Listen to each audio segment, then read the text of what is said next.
It is Monday, January the 12th, 2026. It's 9 o'clock in the morning, and the Kerr County Commissioners Court is now in session. If you would, please rise for the prayer and the pledge, which will be led by Commissioner Holt. If you would, bow your heads with me. Dear Lord, we want to thank you for this, all the blessings you've given us in 2025, and as we resolve in 2026 to be better versions of yourself in your footsteps. We intend to follow and maybe have a little fun, work hard, and be safe. We want to pray for resilience after we were tested, if you will, in 2025, and give us strength in mind, body, spirit, and a social life. I want to pray for some rain, Lord. We definitely need it in our county. But we're also grateful, and I want to end on that note, for all the help that Texas has given us over this year and will continue to give us in 2026. And that's represented with some folks here today, not just TxDOT and TDM and others, but we pray for all those folks that came on their own dime and helped us out. And it's in your name we pray. Amen. Amen. I pledge allegiance to the flag of the United States of America and to the republic for which it stands, one nation, under God, indivisible, with liberty and justice for all. Honor the Texas flag. I pledge allegiance to thee, Texas, one state, under God, one and indivisible. Please be seated.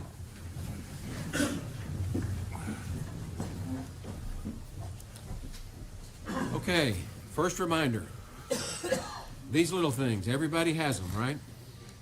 Turn them to vibrate or off so they don't interrupt the proceedings. Okay? I take a very dim view if they go off in the courtroom. So, with that, we'll move on to public input. That's the first part of our regular Commissioners Court agendas. This is our opportunity to listen to the public, to hear the input that you want to provide to this court so that you can say that we've heard it. Okay? This is not our opportunity to respond. That part is not on the agenda. So this is our opportunity to make sure that we hear what you have to say to us. We ask that you go to the podium when you make your presentation. You limit your remarks to no more than 3 minutes. And with that, I guess the last thing I would point out is if you want to speak about a matter that is on the agenda, we ask that you wait until that agenda item is called, rather than taking up our time before we get to the agenda item, which basically takes it up twice. So that's why we save those things for the agenda items when they're called. So, any public input? This is your opportunity to raise your hand. Okay, there being none, we'll move on to Commissioners' comments. And we're going to do something different today. We're going to start with Ford. Sure. Wow, he's got a lot under the gun. All right. I just want to recap a little bit on the stock show, which was this last week, and the finale was the sale on Saturday. And you know, most of us announced one show or the other, and it's so refreshing to see these kids out there, sharp dressed, well mannered, working with the animals they've worked so long with, depending on the species and what have you, and the pride they take in the work that they do. And it's also refreshing that it's a wholesome family atmosphere. You see whole families out there working together for a common goal, and the kids, they're getting so much out of it. So it's very rewarding. And on that note, I want to talk about some other things. This week, that was our county show. This week, the grandstand show continues. And this week, on Wednesday, January 14th, will be the market swine show out here at the exhibit center. And then on Friday will be the breeding guild show at the event center. And then their sale will be held for the grandstand at Gillespie County Fairgrounds this coming Saturday. Okay, it rotates around. You know, the lamb and goats will show in Llano, and the steers, I believe, in Kendall, and so it rotates around, and the sale will be at Gillespie County. And then the following week, we host the Ag Mech portion of the grandstand. The Ag Mech show, all of the projects the students have built, It's mostly metal, but trailers and everything like that, but also some wood things. They make a lot of furniture and different things. And one of the highlights of that week will be the fastest torch in the Hill Country contest, which is a fun spectator vote event in that you pit two kids together and you say go, and the first one to cut a piece of metal that drops to the bottom wins. And it's a tournament style, and they just keep advancing. And that's on Wednesday, the 21st. And AgMech show and the torch contest. Something else coming up before we meet again will be playground ribbon cutting at Flat Rock Park this Friday, the 16th at 9 a.m. So we encourage you to come out for that. Before we meet again, also we'll have West Kerr Chamber Mixer Thursday, January 22nd at 5:30 out at Moonshadow Haven in Mountain Home. And then I'm going to throw Clay a bone. Before we meet again, we'll have the Amateur Radio Field Day, January 24th and 25th at Riverside Park. So a lot of things coming up. Come on out and come for a little bit or a long time and enjoy these events. And that's all I got. Long-winded for me, huh? Judge? Actually, well said. Yeah, that ribbon cutting is March 16th. Oh, is it? Yeah, I got it wrong. I didn't think the playground I- was installed yet. Yeah, okay. I was jotting that down when My you said- mistake. My mistake. Shocking. I had too much on my plate here. Good. All right. All good. Yeah, echo your comments. It's neat to see the kids and they create something over time, whether it's an animal or a piece of metal, and it goes to compete. Not to say that my high school is going to win it all, but I think they're doing pretty well. Burn ban remains in effect, precinct 3. We're really looking for rain, don't have it yet. Had a little meeting with a lot of our rancher neighbors, and just to get some context on where we're at with issues that we have, fire marshal and things like that, but also a burn ban. Some funerals, in between the last 2 weeks, and memorials, which we saw a lot of people at. Thank you all for coming there and celebrating the life of a couple great people that we will miss in 2026, and that's all I have. Thank you. Okay. Two.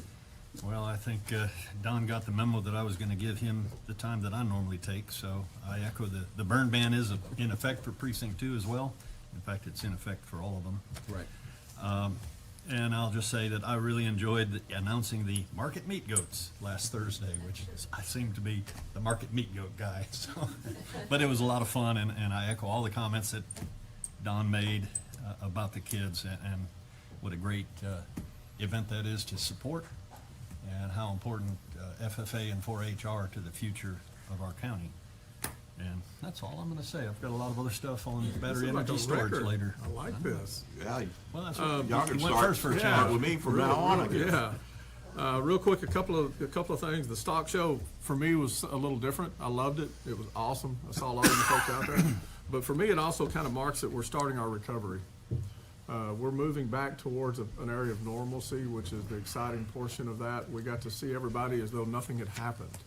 And these kids were out there and they were super excited. And it almost brings tears to your eyes when you see a little girl that's barely big enough to even the height of a lamb, trying to hold it in place with all that. And it really lightens your heart up when you're out there. And it does bring us back to a starting point. It brings us back to a good place in Kerr County, along with everything that Commissioner Harris said.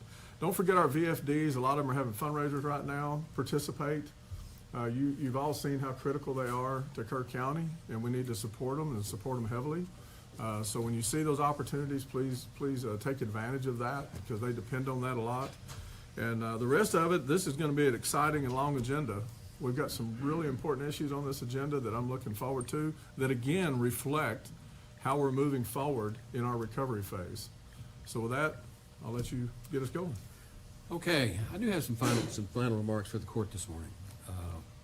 And I appreciate the reference to our county reset and our recovery. We're to the point where we're trying to push that reset button and get it going, and the stock show was a great kickoff on resetting and recalibrating county business and county affairs.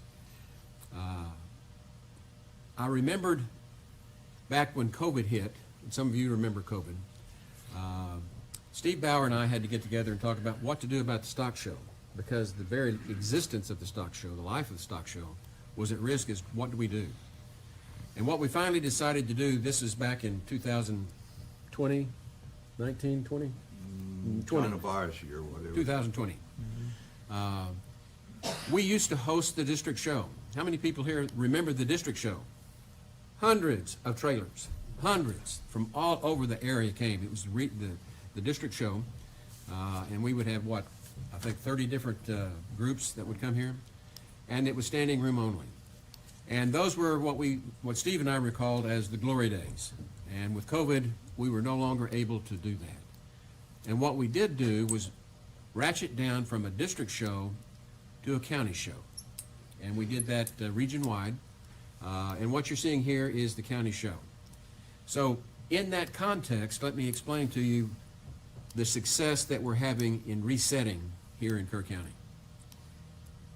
We have exceeded the amount that has ever been received at a district show, at a county show. Let me repeat that. And the last I heard, we don't have the final numbers, but we're well over $1 million, about $1.1 million or so, on the county show, which is phenomenal. And I offer those as ballpark numbers. I was talking with Commissioner Harris about lots, and not being the ag man that he is, I had to remember lots are what the kids' submission. And we had, back in the district days, we had as many as 330, 40 lots. This one, we had 193 lots.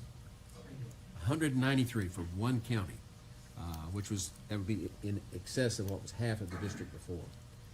And that money that was donated at district level went to all those different programs. They're great programs. The 4-H and FFA programs are great programs, region-wide. No complaint. But what we did this year was more than we've ever done, and it went all to Kerr County kids. Kerr County kids. That's important for us to walk out of here. Let's puff our chests out a little bit. We've done a good job. The kids are leading us. Let's follow them. They know what they're doing. That's all I really have to say. But this is 2026, our first official Commissioners Court meeting, and we have pushed the reset button, and we are moving forward. Rob, I got one more thing, Yes, sir. if you don't mind. I want to say happy birthday to Allie Burton, who turned 102 yesterday. Yes. 102 years Absolutely. old. And what a fine man. So, thank you. Okay, with that, we'll move on to the consideration agenda.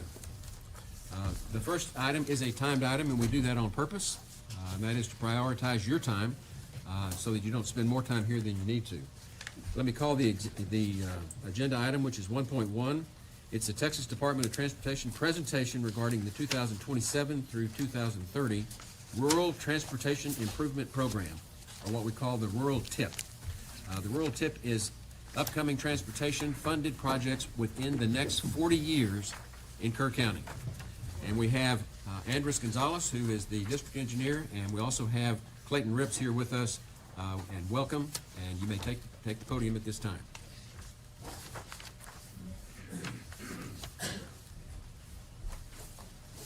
Yeah, Judge, thank you for having us. My name is Clayton Rips, Deputy District Engineer for San Antonio TxDOT District. Just want to thank you all for the opportunity to come out and speak. We try to do this every 2 years, kind of part of our rural transportation improvement program. Every 2 years, try to go over projects that are funded, unfunded in your areas, kind of explain the process, and then there was an online function for the public to comment and provide feedback. So just know this is only a portion of kind of this coordination effort. Also want to kind of recognize the TxDOT folks that are here. Our PIO, Tanya Brown, is here. Yvonne De La Rosa, she's the one that puts all these together. She's the hardest worker right I there. wondered who she was back there. Oh, yeah, she's quiet, but she does all the work. And then Richard De La Cruz, Director of Transportation and Planning Development for TxDOT. So he oversees all the design, the funding, development of all the projects before they go to construction. And before I hand it over to Andres, the current area engineer for Kerrville, I want to announce that he has been promoted to a bigger role for TxDOT. In a few weeks, he will transition to the Director of Construction for our district, which is all 12 counties out here. He will not be going anywhere, but, he'll still be the interim area engineer for some time. So there won't be any lost continuity, and, he still will be, all construction stuff still out in the Kerrville area will still be his baby, if you will. So, really good promotion for him, and, want to hand it over to Andres to kind of take it from there. Thank you, Clayton. Hello, Commissioners, the Judge. Good morning. Thank you for having me. I was going to kind of touch on it at the end, but I just, before I start, it's been a pleasure working for the Kerrville area office and Kerrville in specific. It's been special to me. Just appreciate working with you guys through professionalism, your great communication, and just kind of overall appreciative of it. But I'm going to get started here with a rural tip presentation. So on the agenda, if you go to the next slide, we're going to cover a safety minute.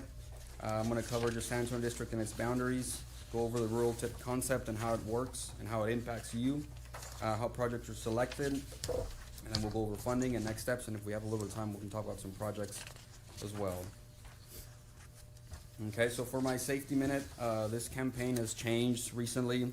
It used to be wanting to go back to mission zero, which meant 0 deaths in our Texas roads.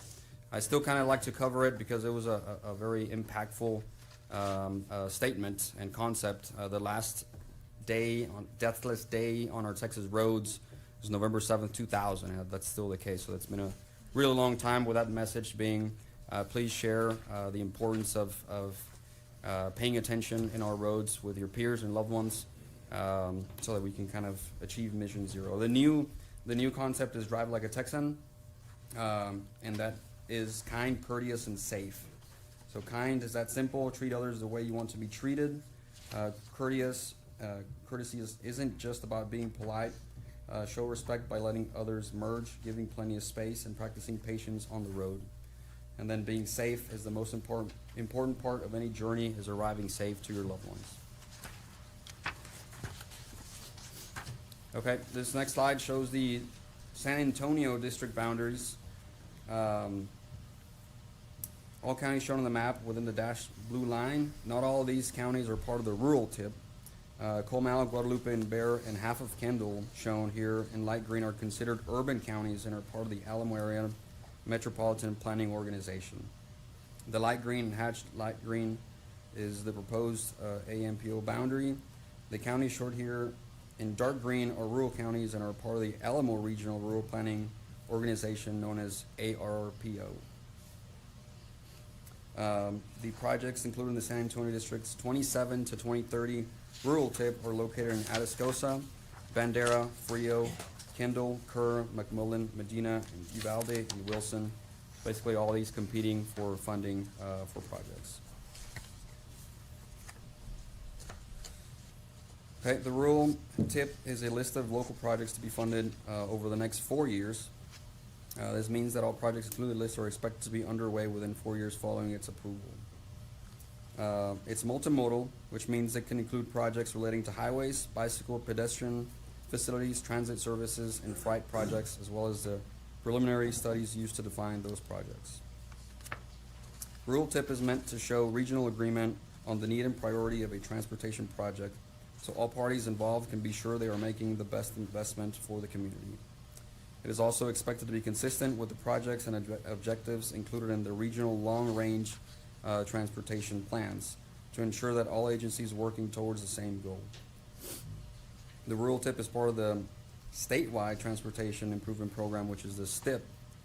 Because the program's rules are established by federal law, no project can receive federal funding unless it is included in the rural tip. Okay. So how the rural tip impacts you is important for you to participate because funding secured by this process is intended to address your community's most immediate needs. By providing comments on the priority of these projects, you're helping us identify regional priorities. By reviewing the entire program in a single meeting, you are having a regional impact, helping us be more effective with your money, and ensuring that we are investing where we should.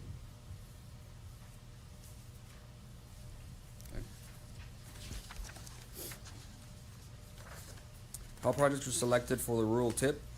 So projects are identified and selected by evaluating the existing and future needs based on current conditions and projections, statewide and regional plans, public input regarding transportation priorities. So basically, all around, your needs, Kerr County, are taken into consideration. We basically talk about all the projects in the rural area, prioritize, and then send them out and try to get funding for them. Going into funding, the funds come from different, entities. One is the federal government, 2 is the state, and 3 is local. So the federal government, it's via the Federal Highway and Transit Administration. From the state, it's through the UTP funding categories. I believe there's 12 categories of pots of money directed to different kinds of projects. And local monies is local by providing matching funds for federal monies. Okay. In the rural tip process, the timeline above illustrates the rural tip process and where we are right now.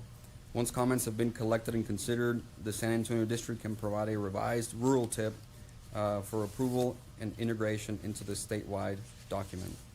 The STIP, Statewide Improvement Program, is an accumulation of all 25 district rural tips and the 24 Metropolitan Planning Organization tips, and include all additional statewide programs, for example, Texas Parks and Wildlife Program, federal land, tribal projects, statewide transit, etc. The timeline above shows where the rural tip process is currently at right now.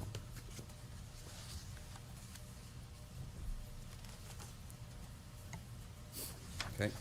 We also have a website. It's basically a virtual public meeting to show the projects for 27 to 2030. You can visit TxDOT's public hearing website and look for your county under area to review all projects included in the 27 to 2030 rural tip. You can view PDFs of project lists and maps under the public meeting materials or by clicking on the interactive map.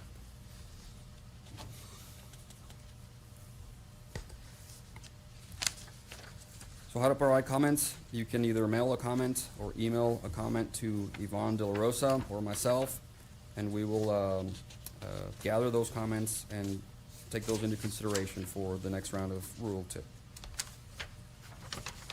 Comments must be postmarked, otherwise received by April 10th, 2026. Please make sure to send your comments before that date, so the sooner the better. Of course, me being the area engineer or the next person that takes on the role, works the same way. You have priorities, you have needs, please let me know or the next area engineer know, and it's kind of the same concept. This is a rural tip process, but throughout the year we're working on priorities, projects, anything that comes up. Okay. We've got some exhibits that we've shared. These exhibits show the projects that are currently programmed for 2030. Most of these are seal coat and preventive maintenance projects. We do show the crossing, street, bridge, and Ehlers Bridge projects on there as well, that we've kind of had some ongoing coordination. We're probably going to have another meeting pretty soon to keep discussing those projects and how we're going to move forward. Some projects that are not on here that are worth mentioning that I've kind of touched base with Commissioner Harris and some of the other commissioners are Shoemaker and Mystic crossing bridges. They're not on here because there's no funding tied to them yet. Just kind of, it's worth mentioning that those are definitely on our radar, and we're going to be pitching those for UTP and to eventually get them on this list. I think the important part of that is for support from you and the public. It would be of great benefit to us so that we can kind of take those and move forward. We've tried it in the past. I think quite a while ago. I think at that time, projects weren't selected for priority reasons. But I think right now we're obviously at a good time to kind of take on those projects and pitch them and hopefully come back with some positive news. Andres, the people I've talked to, it's all been positive as far as going forward with that Shoemaker. Great. Yes, sir. Yeah. We've expressed that, yeah, no, appreciate that, and we can take those comments as well, so. And do I understand, this is a good time for the public input to y'all? Yes, sir. How important those projects are? Yes. So, if you hear that, public, we need to let them know. Mystic and Schumacher are tops of our list. Yeah. Especially Schumacher, you know, with, Let me tell you, Anders, you and your office during this whole flood and stuff, y'all were outstanding. Y'all did a great job. You answered our phone calls. You went out, you grabbed things, a lot of times out of the order you wanted to do them, because we put a priority on it differently, and y'all worked with us tremendously well through this whole thing, and you finished ahead of schedule, I think, on a lot of it. But I do have one question, and I'm happy for your promotion. Sorry that we're gonna lose you as our direct person here at some point, but very happy for that. But can you give me an example of where we would need our county to participate in the funding? well, let me let Clayton maybe touch base on that. So that's a great question. So there are federal programs. So a good one are y'all have some transportation alternatives, some TA projects, which are shared use paths. And those that have federal funds on them, there is a 20% match that's required from the local entity, if that makes sense. Yes. Off-system bridges, like Crossing and Ellers, through the years, right now, there's a window where there's not really a required match, but that window is probably gonna open up again, or close at some point, and there's gonna be a required 20% match. That's why some of these off-system bridges is key. While that window's closed, there's not a required match. Sometimes you can get credit for in-kind improvements on those off-system bridges. So it's when there's federal money, typically if it's gonna go straight to the county or a city, they require a 20% match, if you will. So there's some strings attached, but that's it. The other thing is, and it's not required, but it helps sweeten the pot, if you have a priority project and you wanted to pony up some funds, it looks really good when the locals say, hey, we contributed $500,000 to replace Schumacher Bridge, even though it's a state facility. But when that goes to the ultimate decision for that color of money would come from the Transportation Commission. So advocating for yourselves, that also looks really good to go, hey, the county, this is a priority. And talking to one of our Transportation commissioners or going up to one of the hearings, advocating for that project as an example, would bode very well for it to get That almost selected for sounds like a funding. bribe. Well, no. It's an incentive. An incentive, there you go, there you go. No, but that's an example of what some counties do, and I'll give you your neighbor county next door, Kendall County. They went between them and the city. I think they have $1 million they offered up to improve an intersection at 46 and Herf. If you've been over by Champion High School, there's a little bit of an issue there.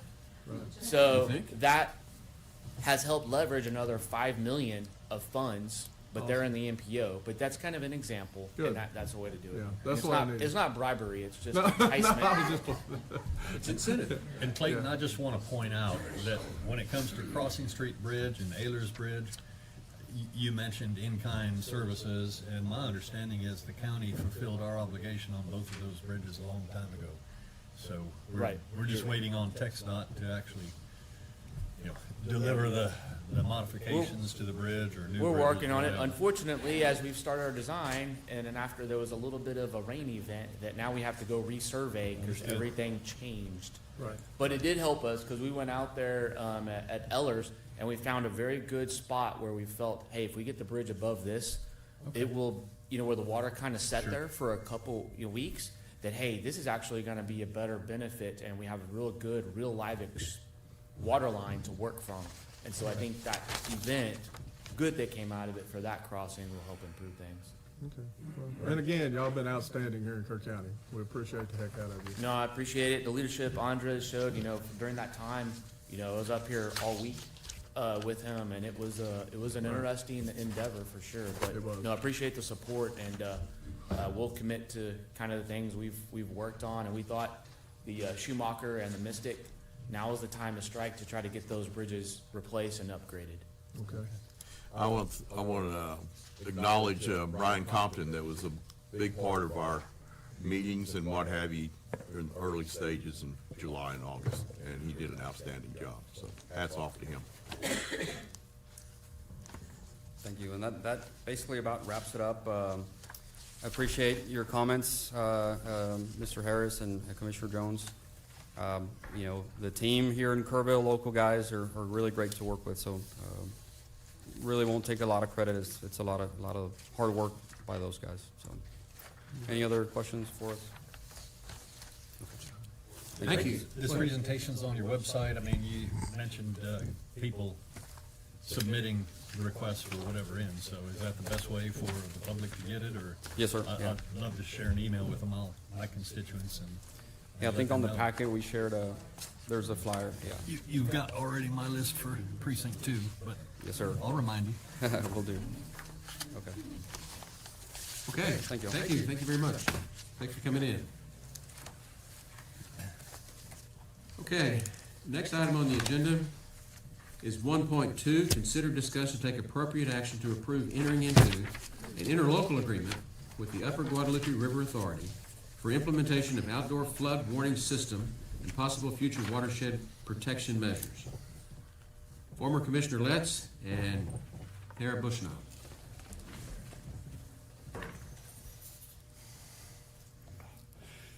Good morning. This is a really an important day for both, I think, for the whole county. Some of the next 4 items on the agenda. And I'm going to give a little bit of an overview, kind of how we got here, and then Tara is going to go through each specific item, as you call that agenda item. But I think it's important to recognize that for the last decade, Kerr County and UGRA have worked together on flood warning systems. Some have been positive and we've gotten things accomplished. Some didn't move as fast as we would have liked. But we've been working together, and it's a great relationship, and I think that relationship will continue into the future. In 2004, UGRA started to upgrade or created a dashboard that, what'd I say? Oh, 2024. I kind of got my attention too. Thank you, Tara. Created a dashboard that unfortunately was not ready at the time of the flood in July. I think it would have been a big help if it would have been, but it is completed now, and it's a big step in the right direction. After the flood in September, the Senate through special session passed SB 3, and SB 3 mandated certain things on our new flood warning system.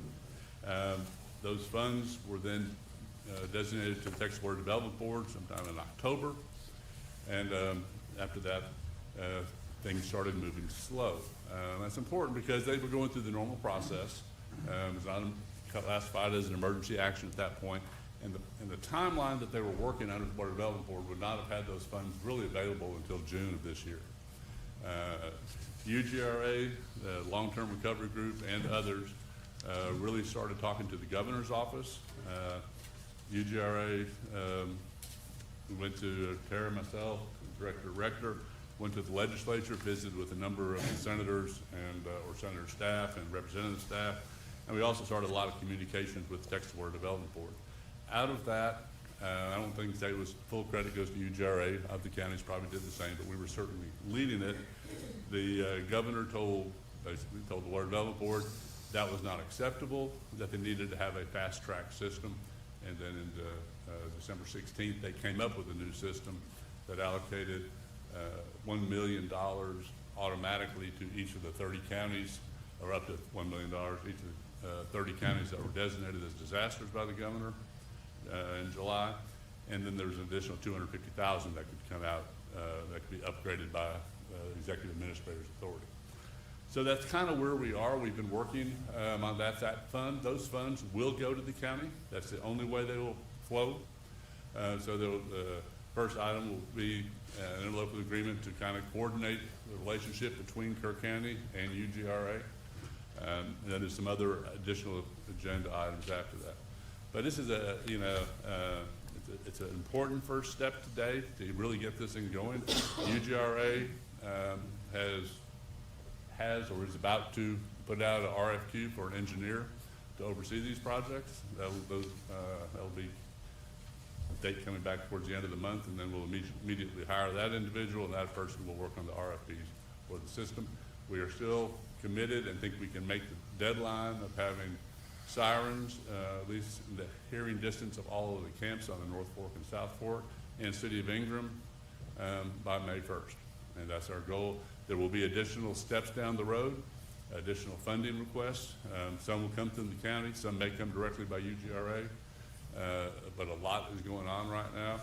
And it's going to take that initial $1.25 million that we anticipate getting. Well, we have a grant for that amount on your agenda, a few items. We'll certainly get us started. It'll be a big first step. It's not the total system. It's going to take some time to get there, and the engineer we're hiring will help us get through the final steps that we need to do. So with that overview, I'll turn it over to Tara to go over each of the items. And if you have any other questions, I'll be here. Ms. Bushnell. Good morning, Judge, Commissioners. Tara Bushnell, Upper Guadalupe River Authority. Thank you very much for that overview. And I just want to also say thank you to Ms. Stebbins and her team, as well as Tanya and Jody and Noel, have all really put in a lot of work to be able to move this forward as quickly as possible, in addition to efforts by Commissioner Jones and of our board as well.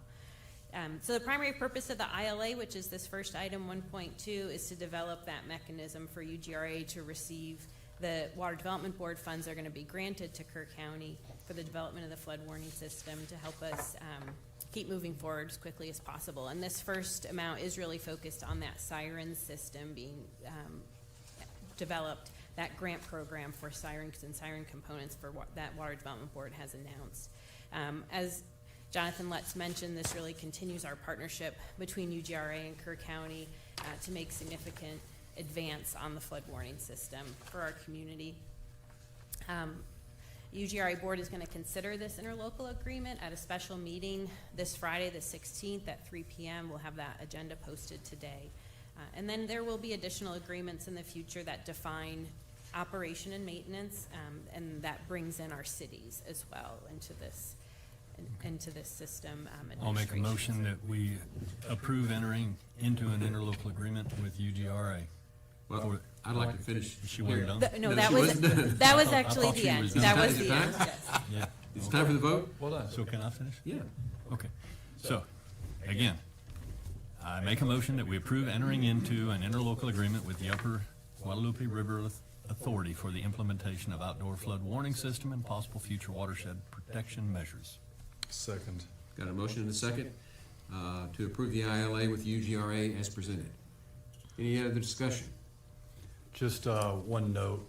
I took a tour of our eastern portion sirens. Just wanted to update you. That'd be My great. concern is how well they're federated within our system. I shared that with y'all previously. They do intend to put a siren in our county, a sensor in our county on Gaddis Bluff, Cypress Creek. Of course, their concern is when Cypress Creek floods, same time Guadalupe floods, it provides significant issue for that town east of us in Kendall County. But Right. it does impact us when they want to put a sensor on our area. 3 sensors now. These are just flood sensors, not the rain gauges, but flood sensors on Cypress Creek, 2 on Cypress, 1 on the Guadalupe. They have 2 sirens currently, and they're putting up a 3rd siren. In Kendall County. Yeah, yes. Their 3rd siren, which they already have, which is interesting. How'd they get the gauges? How'd they get the sirens already? Donations.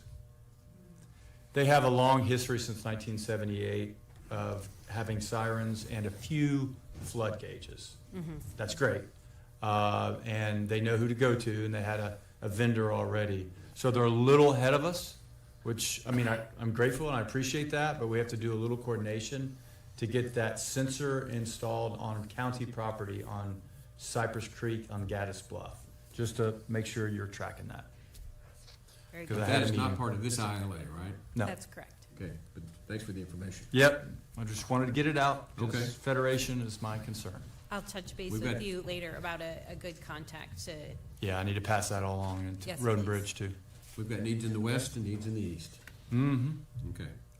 So, any other discussion about the proposed ILA with UGRA regarding the sirens on the west part of the Guadalupe River? There being none other, those in favor, raise your hand. Unanimous, 5-0. Thank Thank you, you. Ms. Bushnell. Moving on. Oh, I'm sorry. Former Commissioner Moser. I said that to myself 3 times, I forgot. I just wanted to expand a bit on what former Commissioner Letts was talking about in the funding. But since last August, we've made the county, the UGRA, and the county have made a lot of progress in doing 2 things: in establishing the concept for the flood warning system and establishing the requirements for the flood warning system. So they're there. This interlocal agreement is the next step in the design and development of a platinum flood warning system for all of Kerr County. I think it will be a fantastic system once it's implemented, and I think what the court has just done is approving that interlocal agreement with UGRA is the next right step in accomplishing that. So thank you. And we want to thank you for heading up the county input in this process. Without a doubt. Okay. Moving on to item number 1.3, which is also related. It's consider, discuss, take appropriate action to approve a project agreement with the UGRA. Okay, so since this ILA is not limited to a specific scope at this time, which is just the Water Development Board grant, that project agreement is needed to accompany the ILA in order to authorize the work of the Water Development Board project that we currently have. So as other funding sources are identified and other projects are identified under this ILA, there'll be additional project agreements that kind of identify the chunks of work that are happening underneath this interlocal agreement. Okay. So to make sure that I understand this, we've got the interlocal agreement, which we've already passed and approved. Yes, And this is a specific scope definition to add things that are not within the scope of the ILA. well, I think the scope of the ILA is broad, and so Right. this provides specificity on the part that we're going to be implementing now. So Correct. coordinate and develop, the project agreement states to coordinate and development the implementation of the Guadalupe River flood warning system to meet the requirements identified by the Water Development Board's outdoor warning sirens grant agreement. That is the next item for your consideration on the agenda. Make a motion that we approve the project agreement with UGRA as proposed. Second. Got a motion and a second? Any discussion? Those in favor, raise your hand. Unanimous. Moving on to item 1.4, consider, discuss, and take appropriate action to approve and submit a resolution authorizing the acceptance of grant funds and approval to enter into a grant agreement with the Texas Water Development Board. Ms. Bushnell, you're going to handle this one? Yes, sir. Okay. So this is the resolution needed by the Water Development Board for Kerr County to accept the funds and to authorize the judge to sign the grant agreement, which is a part of that. I think it's an attachment to that resolution. So in order to receive those initial funds, a project plan, not the project agreement we talked about in the last item, but a project plan must be prepared and submitted. And our intention is for the grant administrator, which mentioned in the next item, to lead the preparation of that document. So the Water Development Board has developed a template that they just released at the end of last week, and they're also hosting a webinar on Thursday to give us more definition about what is going to be involved in those project plans. So this is the first step for the county to agree to accept the funds, enter into that grant agreement with Water Development Board, and then the funds will be released based on the documentation that's in these project plans that are to come. Okay. Okay, I'll move to approve that we, that the Commissioners Court approve the resolution that's been submitted authorizing the acceptance of grant funds. Second. Got a motion and a second? Heather. Any, go ahead. Did you get an opportunity to review all of this? Yes, sir, I did. Okay. Yeah, we've had quite a few meetings, right? Yes. And those are things that we were trying to make sure we had the language right in, and the last thing was putting you under the gun with a short time window to review. I've been able to work with Yes. Tara and Jonathan, and this is one, like Tara just said, was created and submitted last week. Yes. Right. So the language is something we can't change anyway. But Okay. I have had a chance to review. Okay. These last two are the easy ones. Have we discussed size of grant funds? I mean, I appreciate the immediate $1 million that they're trying to 1.25. push out, 1.25. 2.5. It's 1 million and then an additional 250. 250,000. Okay, And then after that, additional funds need to go back to the Water Development Board themselves to approve. But the executive administrator has been authorized to Yep. do that much with each of the county in the 30 counties in the disaster And that's declaration. the expedited Yes. grant. And Commissioner Moser had said before when we asked him, we're looking at total project costs around $5 million, probably. And I've talked to Senator Flores, and he assures me that they're gonna be pushing, and he's already opened the door to start getting additional funding in here as needed. That's what I want. Thank you. Yeah, But it's critical to get the yes. funds. Gotta get it the seed- started. The seed money to get it Right, started. gotta get it started. Okay. Any other discussion on item 1.4? No, just thank y'all for all the hard work y'all have done getting all this together. Well, thank you. It's been a team effort. Good. All those in favor, raise your hand. Unanimous. Moving on to item 1.5. Consider, discuss, and take appropriate action to ratify and approve UGRA's request for proposals and for grant program management services and for the outdoor flood warning system and possible future watershed protection measures issued December 5 and December 11 of 2025, as amended by December 26, 2025. Yes. Ms. Bushnell. So UGRA originally released the Grant Management Services RFP before Water Development Board announced this expedited format for the grant funds to be delivered to the counties, but I still feel like the services of this grant management firm is going to be very helpful to all of us in the process. And also, and it was released on behalf of Kerr County and UGRA so that we could both take advantage of those, because at the time we weren't quite sure exactly how the Water Development Board was going to administer those funds. So at the advice of our Kerr Together consultants, Kim Fouts and William Whitson, we revised that RFP and re-released it on December 26th, just to provide additional detail about the submission requirements and mention that possibly future federal funds might be used. And we needed to make sure the right contract terms were referenced in that original RFP so that we could keep that door open for other types of funding sources in the future. So the responses for this request for proposals are due this Friday, January 16th, and the review committee is going to conduct an independent blind review and then get together to make a recommendation to the UGRA board. So the review committee consists of 4 of our UGRA board members that are on our flood prediction and control committee, Tom Mosier, Commissioner Jones, and as well as Kim Fouts with the Kerr Together. And William Whitson is going to lead that review committee as a non-voting member. And that's the same committee that we plan to use when we review other future requests for proposals or requests for qualifications associated to the flood warning system. And so our goal is for the UGRA board to select this firm on January 28th at our regular meeting. Okay. Let me start by, for those of you that don't know William Whitson, please stand up. He's been sent here to help us get this thing done.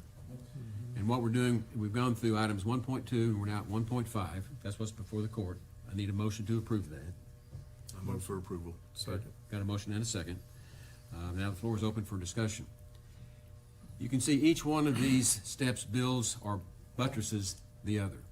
And this is a belts and suspenders approach that we're gonna keep our britches up here. We got belts and suspenders, and we're getting it done, and we're doing it the right way. And this is a very thorough and effective way to do it. Yeah, and this is to ratify something that was done because y'all were so proactive in trying to move forward, and I appreciate that. Thank It's you. protected this county already, and it has expedited the process, Thank you. Absolutely. so. And I just have one recommendation that I sent last week, and if there is an opportunity for some federal funds for this, to include their compliance with all state funding agency regulations, but also include federal funding agency Okay. regulations. Thank in you. future part of the amendment. And I did get that comment of yours. There's other parts of the request that have federal reference. I think just that one specific paragraph that you had didn't, but we will see how we have to submit a amendment to a question, with the question responses, so possibly I can add that in there too, just. Thank you. Okay. Those in favor, raise your hand. Unanimous. Okay. The next, Thank you. thank you. Thank you all for coming. And thank you for what you're doing. Yes. Yes? I'm gonna let everybody kind of trickle out. Mr. Whitson, you wanna go to the podium? Yes, Thank you. Escape while you can. Just- related to the text dot item. Okay, let's we're kind of getting the commotion out.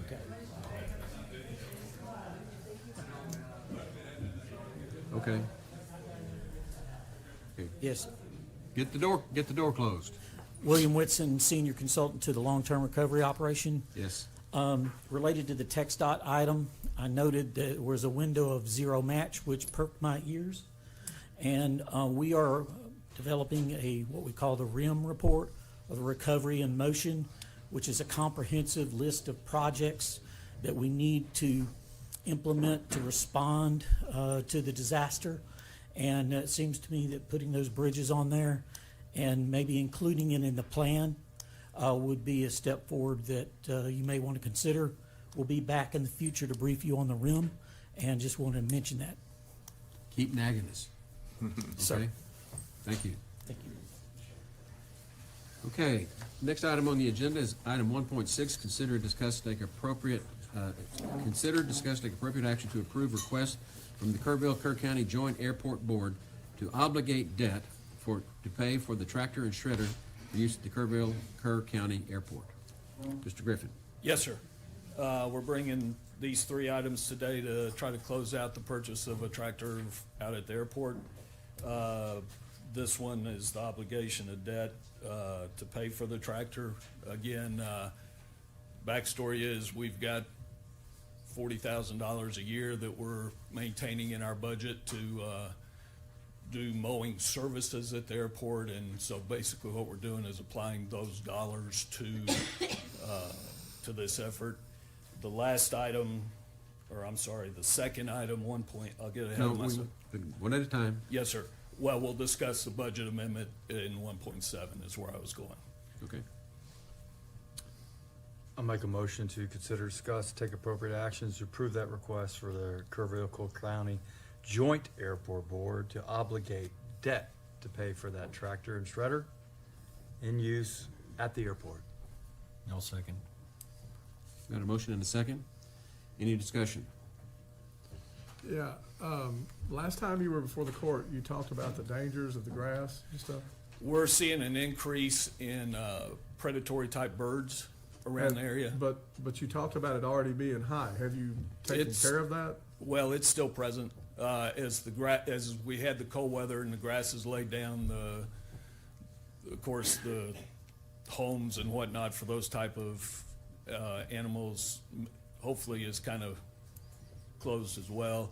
We still see a lot of activity with small ground rodents and whatnot around the airport, but those are not as big of a conflict as the large predatory birds.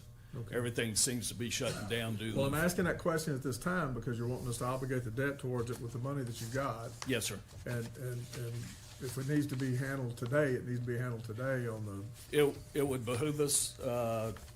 There's a whole story here, so I'd like to get to 1.8 and. Okay. But yes, sir. Hopefully, coming out today, we can press forward. Okay. What kind of debt does the airport have obligated right now? To what? Sir? Other lenders. Other items. Other items, zero. Zero. Other than our normal operations. So this would be the first time that the airport has actually obligated debt for its operations? No, sir. No, sir. We've obligated debt in the past and done things. Most of that debt was covered by you and the Commissioner's Court in the city. And then we paid back after we got TxDOT Aviation Funds reimbursements. But this obligation is a county obligation that would be issued. The county yes, sir. The county obligation of $1,000 a month for 4 years. And our previous concern, of course, was to show us the contract mechanism. Correct. And I assume that we've reviewed that with. That's 1.8 that I was going to discuss. Okay. So yes, sir. Good, thank you. Yeah. I'm looking to that side of the room where the county attorney and the county auditor are, see where we are with this. Once you call 1.8, I'll let you know about that. Okay. Yeah. Well, Just so we know where we are. But we're asked to obligate a debt before we I know. approve a budget amendment. Just want to make sure you've seen it stuff. and That's what I was- reviewed. I think yeah. you have. Can we call the other items in conjunction with this one, or no? We can. It might be helpful. Could we skip to Okay. 1.7, Yeah, let's discuss it get and them get the all budget out amendment there out on of the the way? table. Skip 7? No, sir, skip to 1.7. Okay, let's go ahead and We'll just include, follow. what we've called 1.6, we've called that, we've discussed it. Yes, sir. And we have a motion and a second on 1.6. So now what we're gonna do is include in this agenda item 1.7 and 1.8. And so I'm Very gonna good. call those. Item 1.7 is to consider, discuss, and take appropriate action to approve a budget amendment for the purchase of a tractor and shredder for the use at the Kerr County Airport. So, And let me call it 8, because we're gonna talk about them all at the same time, right? Right. Yes, and the reason that the 1.6 is first is because if you're not going to obligate the debt, you don't need the budget adjustment, so that's why it's in Got order. it. Got it. I knew there was a good reason. Item 1.8, consider, discuss, and take appropriate action to approve lease purchase agreement with John Deere Financial for the tractor and shredder for use at Kerr County Airport. Now we've got all three issues before the court. yes, sir. We've got a motion on 6. Let's have a discussion on 7 and 8, 1.7 and 1.8. And you asked a question about 1.8, the lease agreement. What we have presented to us is just John Deere's form. There aren't really any Right. numbers in there that apply to Kerr County or the city for this obligation, and so I'm not, I've got some data for you. okay, I So, still need a final draft. Right. Before we can sign it. John Deere is sending me the actual lease. They tried to send it Friday, had a computer issue, have not resolved it. Promise it to me by noon today. As soon as I receive the actual lease itself with the VIN number and everything on it and the actual amounts, I'll present it to the county attorney. So that item is still open. I was pushing as hard as I could to try to get it in front of you guys today, but due to a computer glitch at John Deere, that data did not get sent. Well, let me turn to the county attorney. Can we approve language in the contract that we haven't seen? No. So I've seen it, this sample The form, contract, which right. is their form contract, and if you'd like to approve it contingent on my review and approval, if it is substantially similar to the one that they've already submitted, I'll let you guys know. If there's something different and it's, it doesn't include the terms that they've already submitted, I'll also let you know. And an The one that amount. they- Pardon? And an amount. And the one that they sent does not include interest rate. Do you have the amount? Can you give it to us right now? The amount, no, well, I have a preliminary amount. Or tell us what that is. The preliminary amount is, Last time I remember it was 92K, right? 92K for the whole thing over a 4-year term. And basically, the monthly payments are $2,000 a month. Oh, I thought you'd said 1,000. So $1,000, you guys are liable for half of that, and the Yeah. city is liable City, for that. 1,000, us 1,000. And the city has Ballpark. already approved that. All right, and Kurt, the maintenance over the long term of the asset, what do you see as the term of the asset? Of course, it's a 4-year lease, so the maintenance during that time is on John Deere. And at 4 years? And after that 4 years, it becomes an airport asset Yeah. that we maintain. Yep. Yes, sir. Okay. Right now, what I foresee is that once we pay this off in 3 years, that we'll adjust our $40,000 currently sitting in our annual budget. Over to that. That's Down what to we cover needed to that. hear. Yes, sir. To cover maintenance and fuel and insurance. Sure. Yes, sir. Okay. And we're gonna use that 40,000 on top of the $2,000 a month? Or is that a credit back against the $2,000 a month? The 40,000 is what I have budgeted against Got that. mowing. Got that? Yes, sir. Or is that monies that we're going to spend and pay the lease, or pay the lease? Is it We're gonna applied, pay the is it lease. applied to this? It's solely applied to the lease. Okay. Yeah, Okay. and that's what the budget amendment does, item 1.7. Well, that's what I'm trying to And circle that's- back to, that's is that where we've got 40 in the budget. I've got 40 in the budget.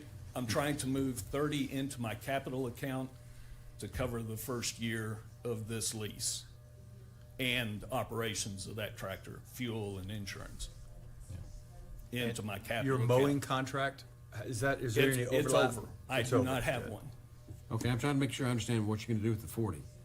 You can put 30 of it towards the lease, and 10 of it you're gonna keep for, 10 of it's gonna stay where it is, yes, sir, Operation. in operations. okay, so that's a budget amendment effectively of about approximately $18,000, at least for this first year. 48 minus 30? Well, I'm moving the 30 into capital to cover the first, and anything else we have to buy to support that. I've got to buy a fuel tank, get that system set up, and cover the insurance. Do you So, have employees to run this thing? yes, sir, using existing employees. What I'm trying, Kurt, what I'm trying to figure out here is are we adding $48,000 to the budget? No, Or sir. are we crediting some of the 40 that we've got in the budget Yes, sir. towards this? And I'm trying to find, is that 30 that you're gonna credit towards this lease? Yes, sir, And then the other 10 is for other expenses? yes, sir. Okay, and that's what we anticipate in future years on the lease? I hope it comes down. Okay, If I get toward the end of the year, I'll be in front of you again to take that budget amendment and take the balance of that line and pay it against the principal. okay. Now, Yes, with- sir. With that said, I'm turning back to the table with the county attorney and the county auditor. Once we adopt a budget, and we adopted the FY 25-26 budget back in August and September. August. Yes, sir. Under what conditions can we amend the prior budget, the existing fiscal year budget? What is the, can we just amend it? It's an emergency if it's not already a budgeted item. Or a transfer. Okay. And so, well, we can do this legally is all I'm getting at. They're showing it as a line item transfer. What does that mean? It means they're moving money Moving it. out of the land maintenance mowing contract into the right to use a leased asset. Technically, you don't buy the asset, you're buying the right to use the asset. So it's a Okay, so that's what I'm trying to understand. Absolutely. Okay. So with that, the court has already approved item 1.6. No, No, we haven't voted yet, We didn't vote? but we have covered it. Okay. But we motion and we have and a motions on 1, 6, Yes, sir, we 7, and do. 8. So we have motions on all three. We have motions on 6 Just on only, 6.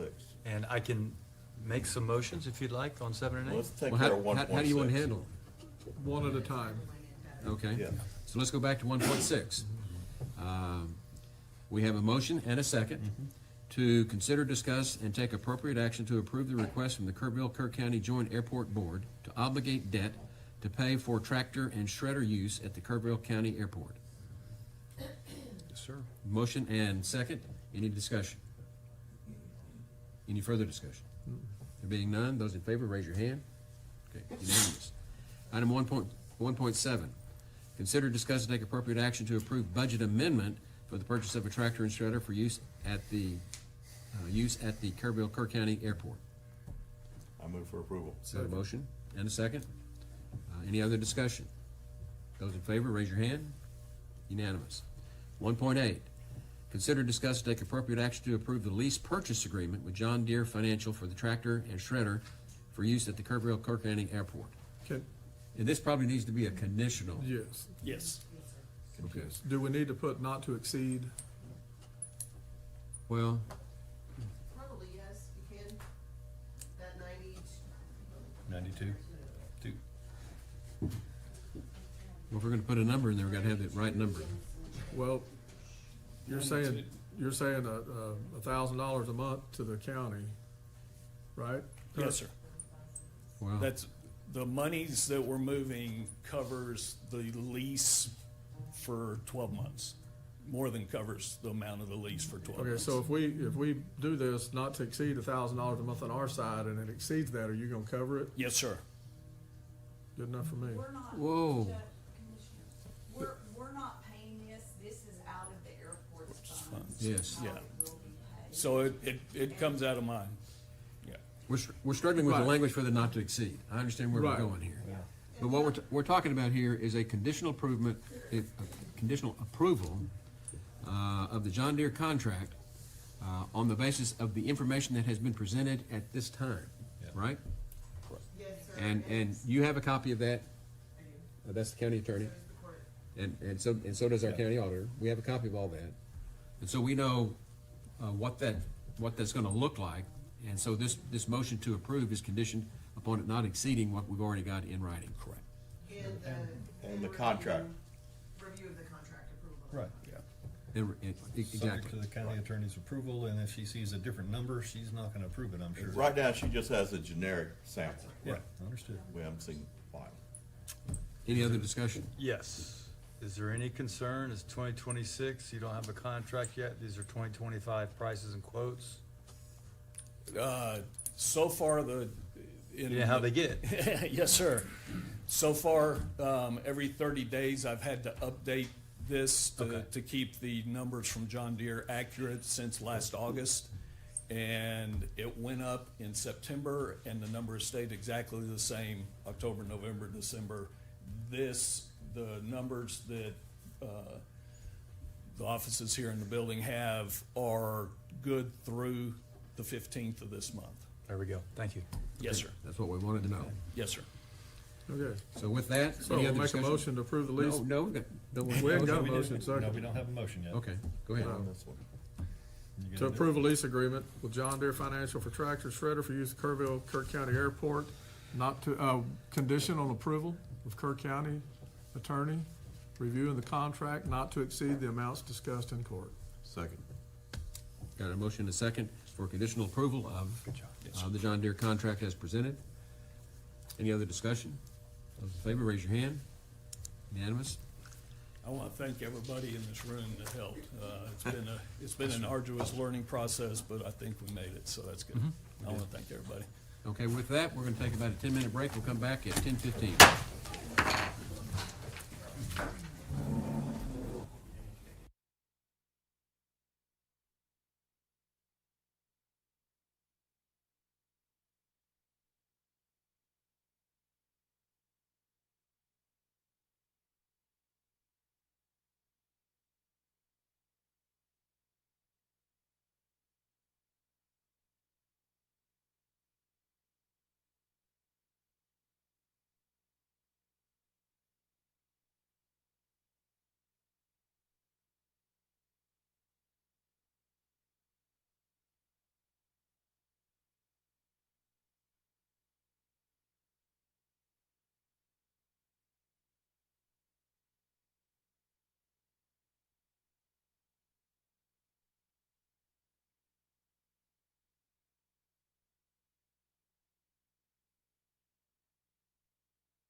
Court will come back to order. It is 10:20. The next item on the agenda is item 1.9. Consider, discuss, and take appropriate action for the Commissioners Court to approve the county judge to sign 2 letters to be sent to the Air Section Manager with TCEQ, San Antonio Regional Office, requesting approval for burn site locations at Ingram Yard and the Pipe Yard to burn brush in accordance with the TCEQ requirements. Ms. Hoffer. Yes, annually, we ask the judge to sign 2 letters requesting authorization to burn brush at TCEQ pre-approved sites. These allow Road and Bridge to dispose of brush that cannot be chipped as required by the Texas Administrative Code. The locations are the Ingram Yard at 3672 Highway 27 in Ingram, Texas, 78025, and the Pipe Yard at 150 Spur 100, Kerrville, Texas, 78028. I move for approval. I'll second. Got a motion and a second to approve the request for the burn as required, as it's presented. We've got one speaker, Mr. Walther. Good morning, Jeremy Walther, member of the Long-Term Recovery River Working Group. We've been communicating with Crystal Lockridge at Road and Bridge to visit the county yards to take a look at this brush material to see if it has any feasible use for river recovery projects. As we all know, woody debris is in short supply right now, and it's a critical element in most of our river restoration projects. And so we would like to bring a formal diversion plan to the court for approval once it's developed. So we just wanted to ask the court just, for consideration as y'all continue with this burn permit. We don't want to hold up any routine operations. Just wanted to give notice that there's a plan coming that could potentially divert at least some of this material for other use other than burning. Thank you. Thank you. We don't have a motion yet, but we're still listening. Go ahead. We do have a motion. We have I a just motion wanted, and a second. Yeah. I just wanted to add that we did have a discussion this morning in our Monday morning meeting, and we include the county engineer in that, and I would recommend that you all get a hold of Charlie Hastings as far as floodplain and placing things in the floodway and floodplain. So I would get with him before you spend a lot of time on something, depending on what he is going to tell you, because I know placing things in the floodplain, a lot of times they don't allow those things. So I would just get with Charlie. Kelly, can you just give us a little update? I mean, how much stuff is sitting there ready to burn?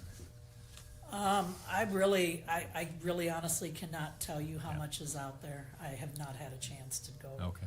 drive out there. I mean, really have basically, not. this is just routine. Yeah. From whenever you're Yeah, we clearing right really try away, to you bring chip it it all up and out store on it. site with the wood chipper, the Vermeer. But sometimes that's not possible at locations that we're at. Right. And so it gets stacked up and then we will burn it. But we usually just try to chip it all up because it takes less space when you chip it. Okay. Just so- And then burn it, right? No, we do not. We No do burn, not just leave burn, no. We have people in a lot of locations that sign up to, if we're working in that area, to be able to dump some of those chips on their property. It has to go through the floodplain administrator's office to make sure that there's no floodplain there where you're putting And that's things. the county engineer. Sure. Yes. All right, so how long of a delay is it between us approving this and y'all actually burning? No, they're not burning, they're on the chip. Chipping, or whatever. I got that clarified. Right, well, if we're gonna burn it, it's just when we have an available day, when the weather is right and we're able to, they've lifted the burn ban. If they have things at locations that they will burn at that point in time, but this is just an annual thing that we have to do. Well, I'm trying to give Jeremy and his crew a window of opportunity to see how long they've got to work with Charlie and figure out what they need to do. I don't think there's any plans to burn it yet. Okay. So, I really don't. This is Okay. just the time of year that we come and we do this. We're so busy trying to Right. get roads ready for chip seal this spring. Right. but Exactly. This is just something that we have to do annually with Yep. TCEQ. We do Okay. this every year. And so I understand that y'all's method might be a little bit different than TxDOT method when it comes to cutting off branches on the side of the road and right-of-way use. And there's a reason I'm asking about this.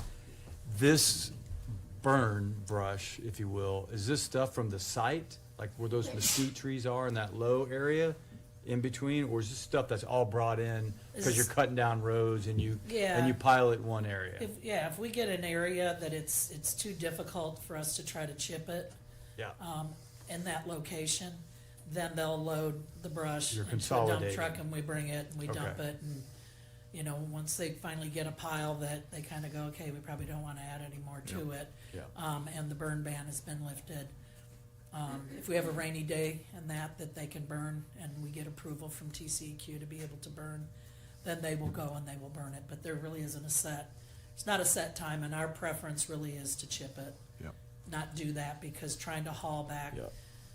brush that has not been chipped, there's a lot of, spots in the dump truck bed that you know, you have a lot of voids and stuff, you can't get it all in there, and so it's a lot of trips when you're just hauling limbs and that It is. to a location. So our preference And I thank is- you for doing that, because Yeah. what I'm seeing with another group that was maybe here earlier is it's all piled up on the side of the road, and I don't Yeah. like that. Yeah, I would like it consolidated in a couple locations and dealt with. yeah, Thank you. yep. All right.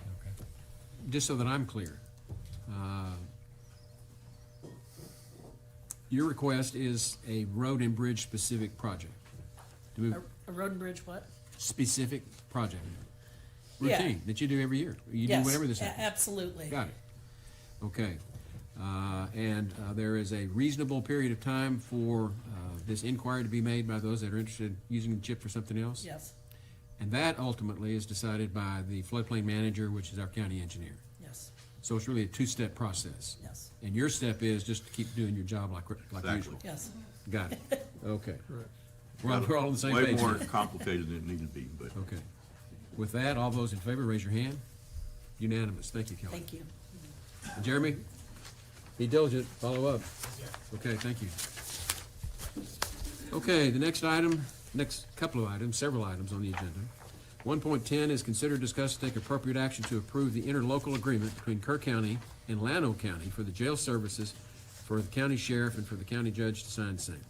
Sheriff. Yeah, I'm just looking for the court's approval on this interlocal agreement, so that way Llano County can use our jail services. The change in this is going from the $65 rate to $100 rate, and just looking for y'all's approval. I move for approval. Second. We've got a motion and a second to approve the interlocal agreement with Llano County as presented. Any discussion? Those in favor, raise your hand. Unanimous. Moving on to item 1.11, consider, discuss, and take appropriate action to approve a $50 donation from a citizen for the Sheriff's Equipment Fund, 72-370-530. Sheriff. Yeah, just looking for y'all's approval so I can accept that and put in the donation fund. I move for approval. Second. Got a motion and a second? You don't think anybody would ever disapprove that, do you, Sheriff? Thank you. Those in favor, raise your hand. Unanimous. Item 1.12, consider, discuss, and take appropriate action to approve a $100 donation from a citizen for the Sheriff's Donation Fund, 72-370-531. Sheriff. Same thing, looking for y'all's approval to be able to accept the $100 and put in the donation fund. I move for approval. Second. Got a motion and a second. Those in favor, raise your hand. Unanimous. Thank you. Thank you, Sheriff. Okay, now we're getting into some VFD and ESD specifics. Let's go to item 1.13, which is to consider, discuss, and take appropriate action to reappoint James Wood to the Emergency Services District Number 1. Commissioner Harris. Yes, sir. Judge, the next three I know. agenda items are kind of just some house cleaning that we do as these things come about. And so we do want to reappoint James Wood to the Emergency District Services District Number 1. So I move for approval. One second. Got a motion and a second to approve reappointing James Wood to the ESD Number 1 as presented. Any discussion? Those in favor, raise your hand. Unanimous. Item 1.14, consider, discuss, and take appropriate action to reappoint Kathy Becker and Jack Clark to Emergency Services District Number 2. Commissioner Harris, same thing? Same thing. I move for approval. Second. Got a motion and a second. Any discussion? Those in favor, raise your hand. Unanimous. Item 1.15, consider, discuss, and take appropriate action to reappoint Jeff Ganaway, Doug Hill, Molly Adams, Tim Huckton, and Noel Putnam, who's in our courtroom here, to the Emergency Services District Number 4. Commissioner Harris. Yes, sir. Same thing here. There's so many names here because we got off a couple months and now we're getting it straight. So I move for approval. Whatever it takes to true it up. That's right. Okay. Second. Got a motion and a second. Any discussion? Those in Yeah, favor? all these people, the public needs to know, these people volunteer a lot of time to Oh, do yes. this. And it is greatly appreciated, because that's a pretty good burden. It is a thankless job, and we're very appreciative of these people to step up and do this for us. Are y'all trying to run Noel off? Nope. You're all looking at her. I was wondering why we didn't do them individually. It's very enjoyable, I like it. Well, we appreciate it. Okay, so with that, no other discussion. Those in favor, raise your hand. Unanimous.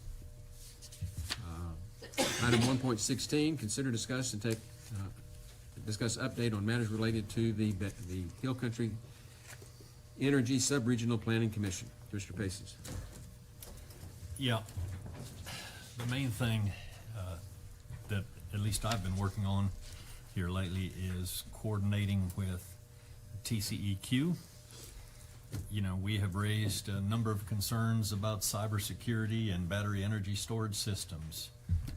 We've got the Chapter 117 of the Business and Commerce Code of Texas, which, you know, prohibits doing business with China, Russia, North Korea, and Iran. And it was modified in the last legislative session to include the not using components. And of course, 90% of the batteries that go into battery energy storage systems are sourced from China. And I'm sure that most of the circuit boards and control systems have components that are made in China. And we have the governor's executive orders, GA 48, GA 49. It kind of looks like TDM is going to be responsible, that related to cybersecurity, those two. TDM is going to be the responsible agency for enforcement. And so we're just trying to see who's doing what. What exactly are they going to do? And how will that impact the battery energy storage systems that are being proposed across the Tri-County area? So it's been encouraging so far, the conversations that I've had with several different members of TCEQ, and they are working hard to try to get other state agencies to attend our upcoming meeting, which is January 20th at 2 p.m. And it is, this will be the first one in Gillespie County, but if TCEQ pulls this off and gets all these agencies to attend, which I'm still waiting to get confirmation on. Commissioner Paces, you said TCEQ? Did you mean I meant TDM. Thank you. I'm so sorry. Maybe TCEQ is They stepping are up on the and list to come. coordinating. Yes, but yeah, and we have had one meeting think with them. TDM is but the- you're 100% right. has the lariat Everything I right said, now, if I right? said TCEQ, Yes, sir. It should have been TDM, Texas Division of Emergency Management. So, and we know TDM well for everything they did with flood response for us. So, Still do. You're in good hands with TDM. yes, sir. And they seem to be really putting some serious effort into at least getting people together to have some dialogue and talk through some of these issues, which is exactly what we've been trying to do for the last 1 year. So anyway, as I was saying, the next board meeting for the Hill Country Energy Sub-Regional Planning Commission is scheduled for 2 p.m. on the 20th, that's Tuesday, 20th of January, and it will be held at the Gillespie County AgriLife Extension Building. Their address is 38 Business Court, Texas, in Fredericksburg. So we'll see. I have Just clarification. yeah. You go out the highway to Llano, which is 16, and it's out just past the Methodist Church. Just so you know where it is. Yeah, thank you. It's And I actually have a Zoom call this afternoon with TDM to try to get an update from them on who they, the progress they've made, who they have attending. So as soon as I get that out, we'll confirm this meeting and get it posted and try to get some information out to the public, because I think it'll be one of the more useful meetings that our board will have held. And I'm sure that our Representative West Verdell will be in attendance as well. He's very interested in this issue and seeing how the state government is going to enforce our own laws. So that's the main thing to report on. And the only thing that I would contribute to that is I have the ultimate confidence in Tatum. Been working with them now for, 8 months? And they are the real deal. And NIMKID is the real deal. That no other state has. That's right. That's the reason our recovery has done what it's done. Yeah, when you compare North Carolina and New Mexico, it's obvious. Right, But it's good to see, I think this is progress getting Tatum involved. yes. It looks like it might be the one thing that pays dividends, so let's see. There's no action to be taken on that, No, that's just an information just item. Yes, sir. But when you get to Fredericksburg, don't get lost. Look for the bank on the main street, start going toward Llano, and you'll find yourself out there where you're supposed to be. Just look for the Methodist Church. Yep. Or for those of us that have to have Google Maps, It'll show you. 38 Business Court. That's the actual physical address, Fredericksburg. And I say that because when I first moved to town some 30-odd years ago, I had a meeting over there, and it took me about an hour to find it. But I remember exactly where it is now. So that's really all I have to report. Good. So we move on to item 1.17, which is to consider and take appropriate action to engage Dr. Robert Steele as an expert to assist Kerr County in the review of any best documents submitted by the county and/or in the inspection of any best facilities installed in Kerr County. Okay. And this item is on the agenda because we do have one battery energy storage system that's being proposed in Kerr County. That is the east-west BESS, or it's in Mountain Home, directly adjacent to the LCRA substation, which is right next to Highway I-10. And, you know, they had already submitted documents back in December, quite a few substantial documents that shows they're making internal progress. They haven't started construction, as far as I'm aware. But they then withdrew those documents. They were looking for variances to some of the code requirements specific to water storage on site and also specific to water sprinkler fire control inside the containers. So it sure looks like they're coming. This court doesn't have, this county doesn't have the current expertise to dive into the kind of documents that are required to be fully compliant from safety and fire code standpoint. And so I am proposing that we hire Dr. Robert Steele, who is definitely one of the preeminent experts in safety and fire code. And I have reached out to him to make sure that there is no conflict for him in this specific project and company. And he assures me there is not, because he's testified for and against a number of these kind of projects. So, but as I say, he's a preeminent authority on UL 9540, and also on 855, NFPA 855, and those are the key documents that kind of determine whether your energy storage system facility is going to be, well, as safe as it can be.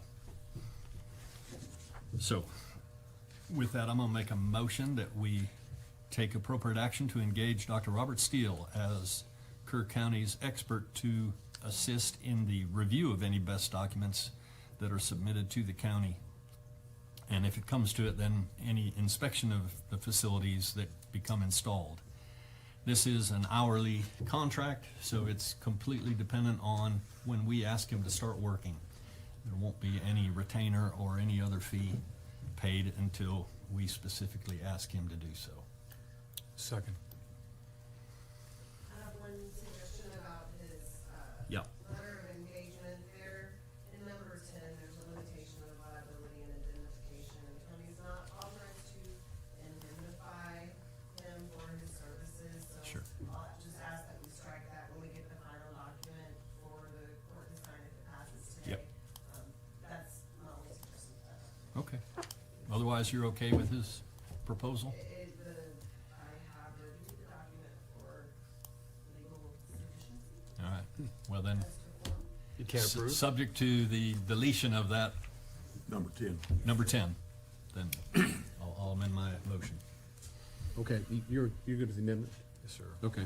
Discussion. What's the hourly rate? $250. And what do we expect what kind of bill do we expect on this one The application? we same got pending questions out I there? would, Yeah. I like going this route. Yep. It's clean, but where the money's come from, and you got a ballpark, how long it'll take him, or? Yeah, well, it doesn't take long, because whenever the documents get submitted, it's a 30-day clock that's ticking. So he's got. That's a lot of hours. Well, it could be. Yeah, I know, that's That's an what I- average of 2,000 a day. Yeah. Well, No, but His estimates, it's certainly, if it's all the documents, it's somewhere on the nature of 100 hours to $25,000, if they submit everything that they're required to submit. Now, that rarely happens. You get this stuff kind of piecemeal. So again, it's, as they submit it, he'll look at it, advise the court whether it's acceptable or not acceptable, and then the court will have to respond back to the best developer as to whether we accept or reject, and of course, give them a reason why. And it would come out of professional services that the court has. right. I like this method. I mean, I do too. that's something I was promoting and liked. But I do think that we need to, when we get ready to engage him, we need to have parameters set up as to when we engage him and as to the amount. The court can and probably should come back anytime documents are submitted to the county and create an order authorizing submission of plans to Mr. Steele each time. Okay. But the only problem is with that 30-day clock, we really should have something that can get it moving a little quicker. Well, we can call meetings. Well, as long as we're willing to do that. Just so I understand, we've got an hourly rate, Yes. and what we're talking about here is on a case-by-case or application-by-application basis to renew our commitment to it. Right. I'm not sure. I We would call put it them that as way. needed. Well, Yeah, we call as needed. But As it's needed. not a retainer where we, Yeah, there we is have no to retainer. pay him up front just to be our rep. That's good. For example, Kendall County recently approved using the same expert for the same purpose, and they capped it at $50,000 total. Now, again, Per depends on the, application? sorry, Per application? possibly, yes. Well, I mean, right now, we only have one that looks like it's anywhere close to moving in this direction. I don't think it's not gonna immediately pay $50,000, but by the time you go back and forth and, I understand. who knows? You It might would be good to reach out to them, and, I don't know if it's completed yet or whatever, his services for them. What did it come in at? They land the plane at 35,000, or what was, Well, give us a ballpark.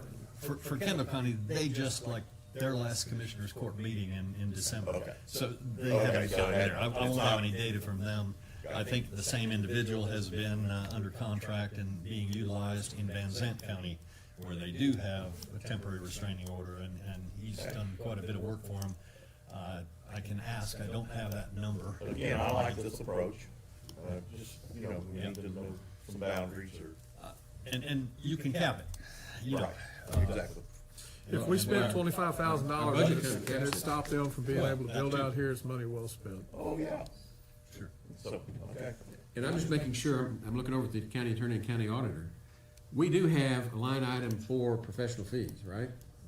And without going into detail here, whatever monies would be spent on Dr. Steele would be taken out of that line item for budget purposes. Now, and I'm just gonna throw it out there, it's, or we could wait till the next one, but if we had a permit fee schedule, the state allows the monies received with the permit application to be utilized for review and inspection. So it's absolutely, this is exactly what's intended to be covered by the permit fees that are received.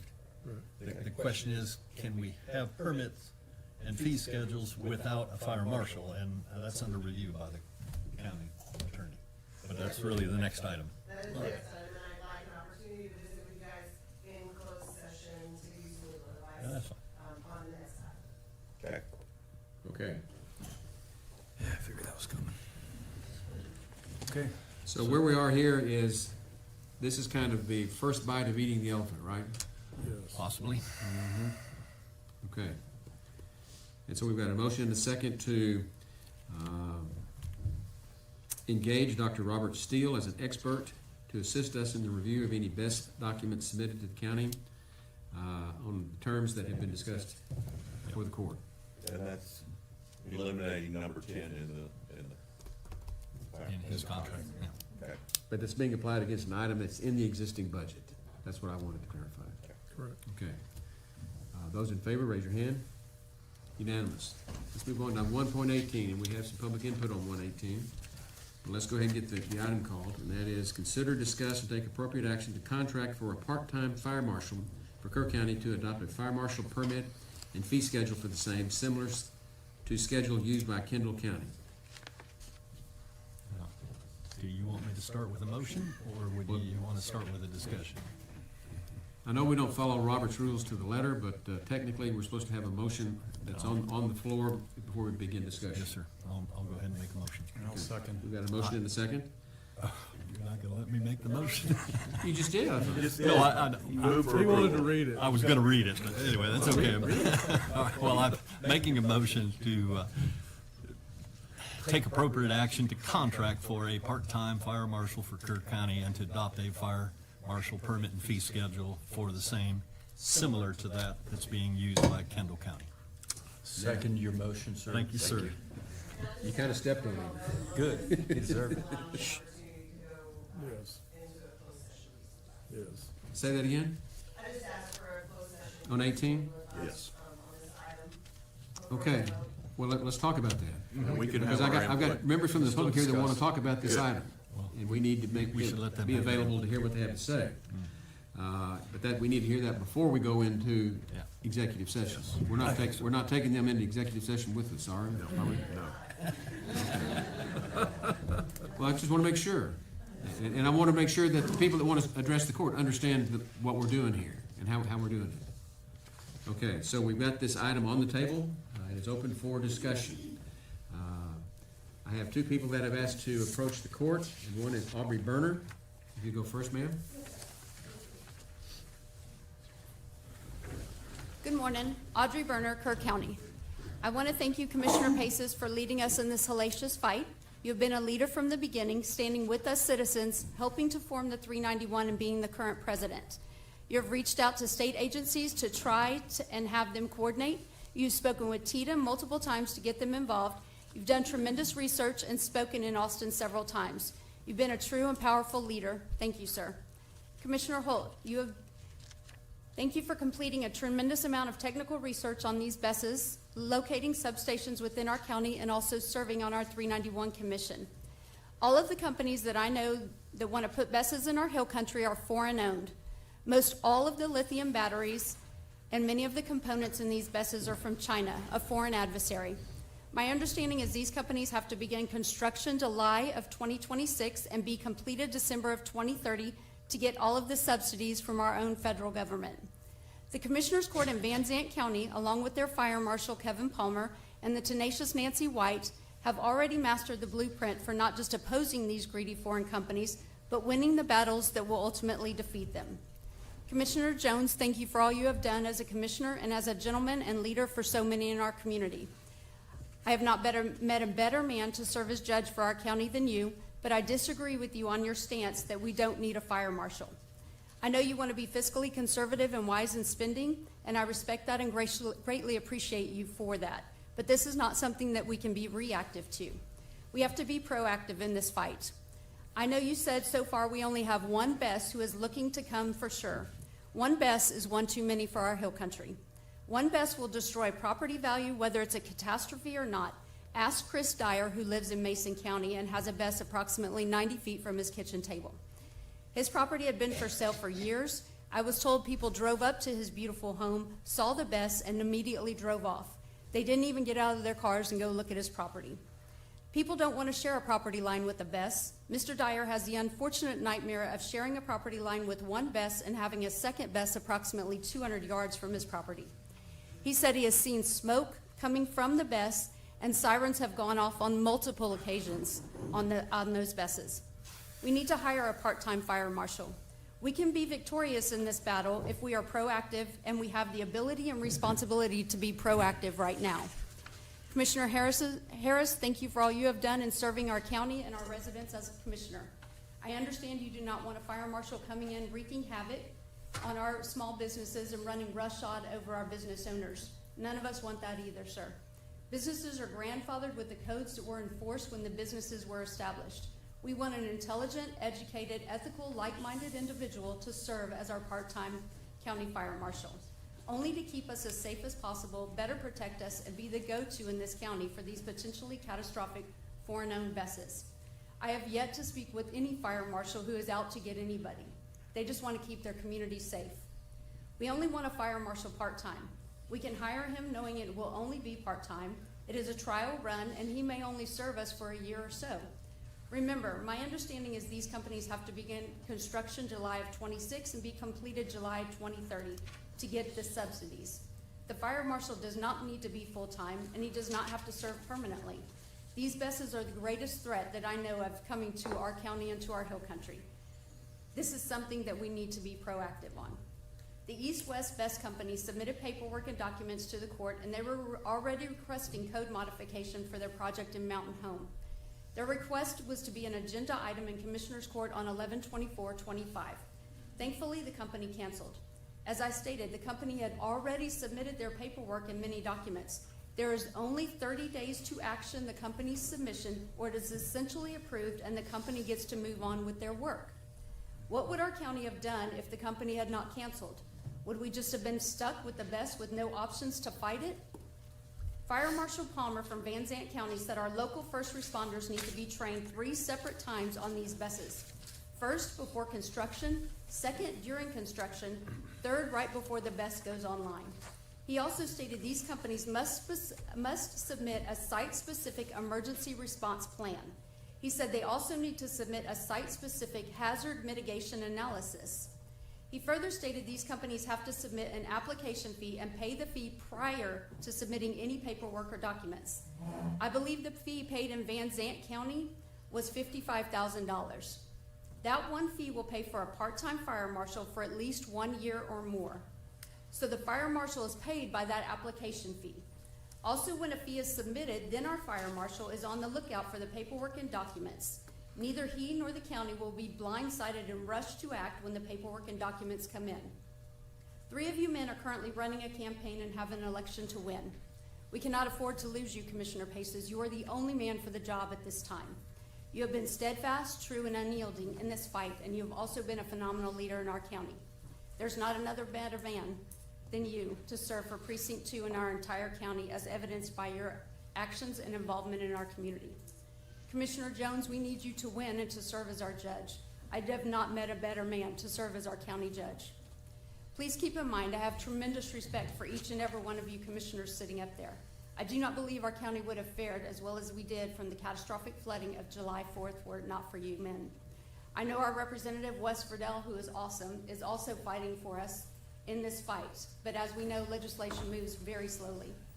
I know we need to do everything we can to fight against these foreign-owned catastrophic Besses. We need to stand against them and stand up for our firefighters, our law enforcement, our first responders. They don't need this battle, and they're constantly standing for us. May we continue to seek God's wisdom and do his will, and may God continue to bless Texas and bless America. Thank y'all very much.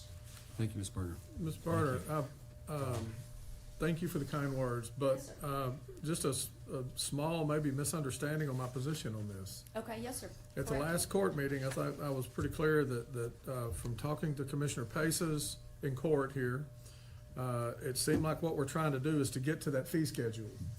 Yes, sir. And so the alternative I offered was to go with what we just approved, Dr. Robert Steele, to try to see if we can become the receiving agent for those plans and still implement a permit fee schedule. because that seemed to be the main purpose for employing a part-time employee fire marshal, from what Commissioner Paces has stated.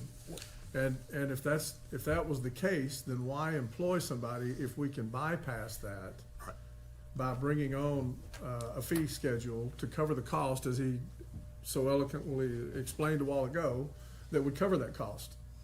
But I also stated that if we can't do that, then I would probably go the direction that he's looking at for a part-time fire marshal. That's right. Yes, sir. And I totally agree with you, and we're not privy to executive session, so I don't know what Mrs. Stebbins is gonna tell y'all in there. Yeah, we don't know yet. Right, but my concern is that three of y'all, I don't want this to get dropped. What would have happened Right. in November had they not canceled that meeting with us? Because y'all have the documents. So the time starts 30 days. Right. You only have 30 days. Right, and I think we're all on the same page. Yes. We won't stop it. That's right. And so we're gonna do whatever needs to be done. I was just trying to find the way to do it without having to bring on an employee. And I greatly appreciate you trying to save us money. And our workshop opened our eyes, all five of us, Yeah. to some avenues that we could take. Yeah. So, And Ms. Berner, that's probably one of the best, like, encapsulations of an issue that I've seen in this court. Thank you. Actually, I kind of couldn't have reminded me of a written it better. movie and Will Ferrell, you know. Thank you. Thank you. I know. But, well So I done. couldn't- For discussion purposes, probably the most important thing is to state where, we can't vote, but state our concerns, and that's probably for us. I did have a discussion about this, and some of them don't know it because, we can't crosstalk, about part-time versus full-time. I met with some of our ranchers out east, discussed this, and I started with part-time discussion just to kind of get where my constituents are at Yes, in the east. And they're like, do not do part-time. I'm like, whoa, hold on. Money and budget. And they're like, no, full-time is what you need in that position, and hire it. Don't wait. Go full-time is their advice, and I needed to share it with the court. And there are reasons for it, as discussed. It's because you need someone there to get on the job in a very complex issue and get used to that position and all of the very intricacies of these programs and requirements and proposals. You may not get that from a part-time. And who are you really gonna get in a part-time? Are you gonna get somebody who's truly dedicated, or is gonna give you part of an effort? And they believe the problem is so immense, and these are very tight, German descendants, with their money, As right? am I. Yes, so you know a lot of the Very, names, very the tough. group Yes, that that's my husband and kids. I would have talked to out there, and I was surprised, and one of them's a retired fire captain out of San Antonio. But we're very, very, insistent that we consider a full-time, which I wasn't expecting, because I recommended also in last court, part-time. Yes. Just so we don't spend a lot of money, and maybe that's something we could ease into. But if, to your point, we need to act, because if that was dropped in January upon us, we'd be in a lot different position than we are right now. So I just wanted to represent my folks, and they wanted full-time, and hire it now, don't wait. Thank you for going to talk to them. Yeah. Truly, my hat is off to you, gentlemen. Thank y'all. And I'm just gonna throw out there on this item, look, there's a lot of interest that's already been expressed about serving as even a part-time fire marshal. So I don't think we'll have any difficulty finding a good candidate. And the only other thing I'll say is, and I'm not gonna say part-time versus full-time, but, emergency management coordination could sure use a fire marshal to back it up. So, related to that function. It's an unrelated function. Yeah. No, but it's not. I mean, it is, but it isn't. I mean, it's, fire marshals are typically, in many counties, they are also emergency management coordinators. So. That food could for be, thought. but most emergency management coordinators are not fire marshals. They should be. And Fire Marshal Brady Constantine in Kendall County said he is always available to take any calls from y'all. He is phenomenal on this information. Thank you very much, gentlemen. Okay, thank you. Steve Schulte. Thank you, Judge Shelley. I'm here to offer maybe a slightly different perspective on this issue. My name is Steve Schulte. I'm General Counsel for the McDonald Companies here in Kerrville. I work for a family-owned business that's been building multifamily housing for over 30 years. I'm here to encourage the court to proceed with extreme caution if it intends to add another level of regulation to our local construction industry. I don't need to remind the court about our area's housing need, but I'm going to do it anyway. A recent study conducted by the city concluded that we need over 2,500 housing units just to catch up to demand. Lack of housing makes our area less affordable because it pushes up home prices and rent. It hinders our ability to attract and retain businesses and workers. Young people leave and they don't come back. I'm a member of the Ingram ISD Board of Trustees, and we are keenly aware that the lack of affordable housing is a major obstacle to attracting teachers. Peterson Health, KISD, James Avery all share this problem. 36% of our homeowners in this county and half of our renters are considered housing cost burdened. That means that they spend a disproportionate amount of their income on housing. In November, Kerr County home prices were up over 15% compared to last year. So with this background, I'd like to talk about government regulation. According to the National Association of Home Builders, government regulations account for almost 25% of the final cost of a new house. More shocking, government regulations account for over 40% of multifamily development costs.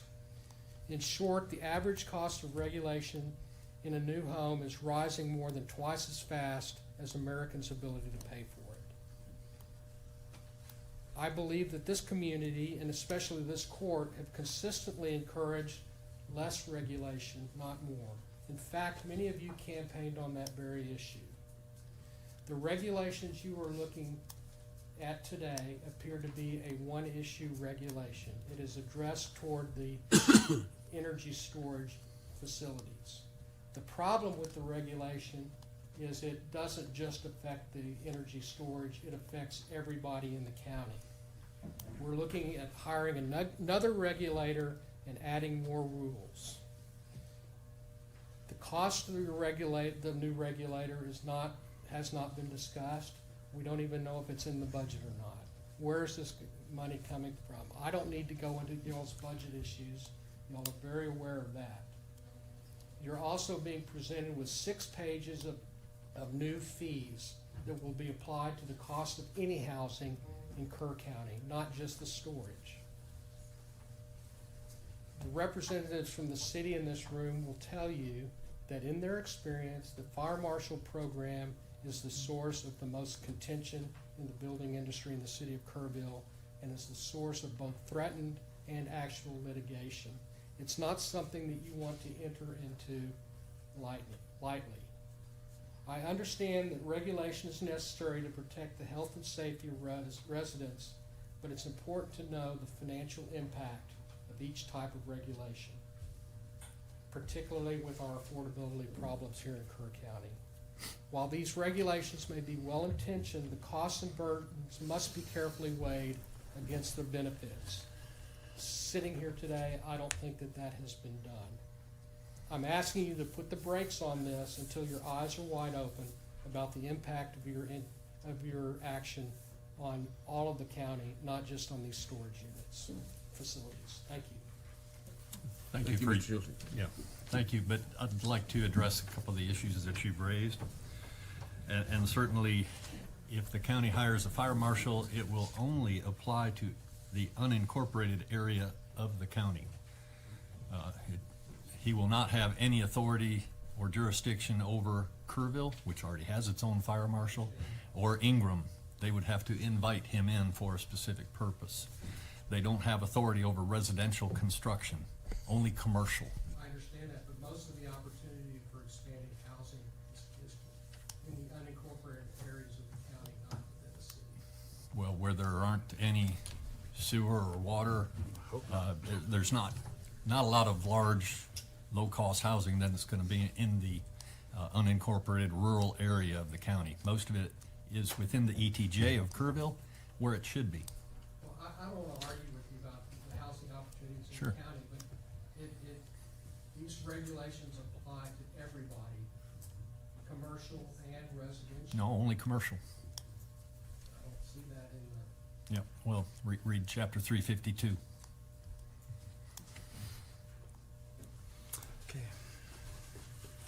Okay, we're going, Gonna hold, not vote. She was wanting to know if she could speak. I didn't sign up, but some issues were brought up in discussion. May I speak? yes, ma'am? This is going to executive session, everybody understands that. Barbara Ferguson, Precinct 2. What I wanted to, first I had a question. If we do not hire a fire marshal and would go the route that Commissioner Jones talked about, then they would be reviewing all the documents as experts on these best facilities. If we would hire a fire marshal, wouldn't they also need to be reviewed by this expert? Because a fire marshal cannot possibly Yes. be. So we are looking possibly at double dipping Somewhat. on this if we hire a fire marshal. I would be in favor of a part-time fire marshal only if the Commissioner's Court cannot be the receiving agent of these applications. If the Commissioner's Court can be the receiving agent, then we can bypass the whole fire marshal question. Am I getting that straight? Again, the fire marshal is the trigger for the permit fee schedule. But if we are the receiving agent, Yes. that also came up in discussion, that there is precedence for us, even as we have a fee schedule for our review of other items in the county for approvals. We have fee schedules. That's what we're gonna wait to hear Yeah, from our county we're looking attorney. into that. Okay. Needs to be researched. I don't think we have a clear answer whether we can do that or not. Okay, well, I hope during executive session you'll be able to get a clear answer on that, because I really think we can bypass this whole fire marshal thing when we have that clear answer. That's what seems to be holding up the issue. So, and thank you very much. Good points, Barbara. So, excuse me, will y'all vote on this after y'all come out of executive session then? Possibly, I don't know. Okay, thank you. Okay. Let's move on to the next item on the agenda, which is 1.19. Consider, discuss, and take appropriate action regarding the county road and bridge department providing labor and equipment to chip seal the driveways and parking areas associated with the Center Point Volunteer Fire Department, Station 8-1, located on Kelly Street East, and Station 8-2, located on Elm Pass Road. The Center Point Volunteer Fire Department will pay for the materials. Mr. Paces. Yeah, I think this is back on the agenda in this meeting. You know, in our last meeting, Ty Turman, the president of the Center Point Volunteer Fire Department, gave an excellent presentation and walked the court through it. I think there was broad agreement from the court to do it, but we needed some kind of a contract or agreement from the county attorney, who I'm kind of talking to. And so, were you preparing any kind of an agreement that's needed? I did prepare an agreement, and I have sent it over to Kelly and her staff and Jody, and it's an agreement based on one that we've done like this before with the Yep. Divide ISD. It limits the cost of it to about $44,000, and it is for the two projects, one on Kelly Street and the other Elm on Pass. Elm Eagle Pass Pass. Road. I Yep. just wanted to confirm that it is only with the Center Point Volunteer Fire Correct. Department and not with another fire department. Correct. This is specific to Center Point Volunteer Fire Department, which maintains both stations. There is a draft agreement, prepared Center Point Volunteer Fire Department. I didn't send it to them, so. That's okay. I mean, I can help you with that if you'd like. Otherwise, I'm sure they'll be willing to go ahead and execute it if the court wants to, you know. Okay, I think that, it is in a condition, you can share it with them, and I'll send it your way. Okay, so what action do we need to take today as a You can court? approve it and authorize the county judge to sign it. Subject to? Subject to approval? Or just, she's No, prepared she's it, already so done it. I don't think it's subject to. So you have a So motion? I guess I'll make a motion that the court authorize the county judge to sign the document that's been prepared by the county attorney to allow Road and Bridge Department to provide labor and equipment to chip seal the driveways and parking areas associated with Centerpoint Volunteer Fire Department's Station 8-1 located on Kelly Street East and Station 8-2 located on Elm Pass Road. Second. Got a motion to second. Any discussion? Yeah, they do understand, I think from the last meeting, though, that that'll be whenever Kelly can work that in. Yes, they understand. Okay, They're happy to accept on whatever terms. right. Sure. Okay. Okay. Any other discussion?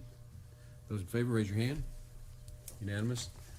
Move on to item 1.20, consider, discuss, and take appropriate action to submit an application for the Swiftwater Boat FY27 project for the Kerr County Sheriff's Office through the Edward Byrne Memorial Justice Assistance Grant Program from the Office of the Governor. Ms. Putnam, you're gonna be up there for a while. This is the first one. I'll be up here again next meeting as well. We are in the grant cycle for the Office of the Governor grants, and we have these three for the agenda today. The first one is for the Sheriff's Office for the Swiftwater Boat. They are requesting through the JAG grant. This goes through ACOG and funnels through ACOG to the Office of the Governor. I move for approval. Second. Got a motion and a second to approve the Swiftwater Boat Grant application as presented. Any discussion? Just to understand, Swiftwater boats and training required, I don't need to tell that to a sheriff and his key deputies, but, integrating with other groups and departments. On the river, there are many different agencies that run boats, from Texas game wardens to, I think we saw one in Bernie, Save That Girl, to the local the local VFDs are also getting boats. So I'm just, now that we're talking about the grant, purpose of intent and the boat, I assume it's for, other law enforcement activities or search and recovery, just to understand how it complements with the rest of the boat teams, which are all building up along that river. As we seen from the flood, some of our ability as the sheriff's office for us to be able to respond to certain things, and also having to wait for other assets that may not be available, that we can also have that available immediately for us to be able to use. We want to be able to be as proactive as we can in this type of event. So doing that, the plan going forward is actually eventually get two, maybe be able to do stage 1 east and west for a response for that as we train our personnel. So currently, with the sheriff's office as training, all of our deputies have gone through Swiftwater awareness training, as well as our dispatchers. The next step will be the shoreline, will be the step 1 of all of our deputies of patrol will go through that shoreline training. And then we'll move into the technician course, which will be the 1 and 2, which will be actually our dedicated team, that we're looking at about 12 personnel for that, to do that, so. Okay, thank you. We need a motion. We need a motion on the floor in a second. Oh, Make a motion to approve as presented. We already had. I already made the motion. Huh? We already had. Yeah, that was just We got a motion? discussion. Yeah, we already have. To understand the Okay. requirement. Thank you.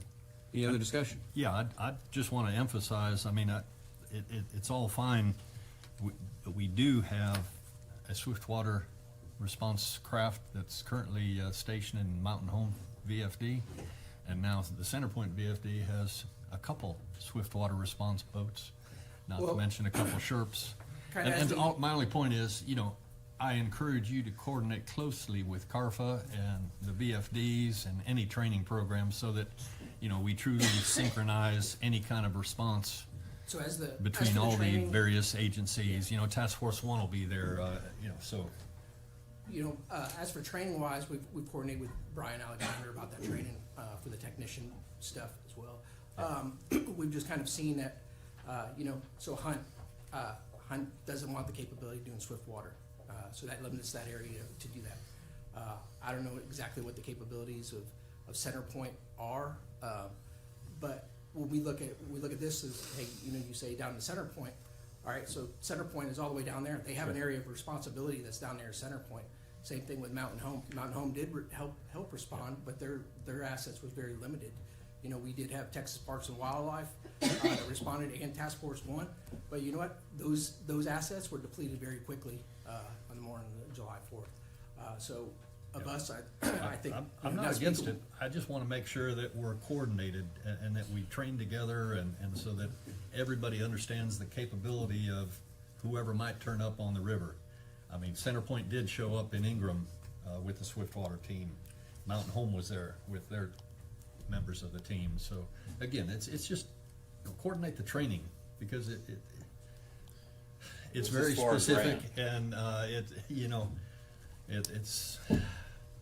it's very high risk as well. I understand it's high risk.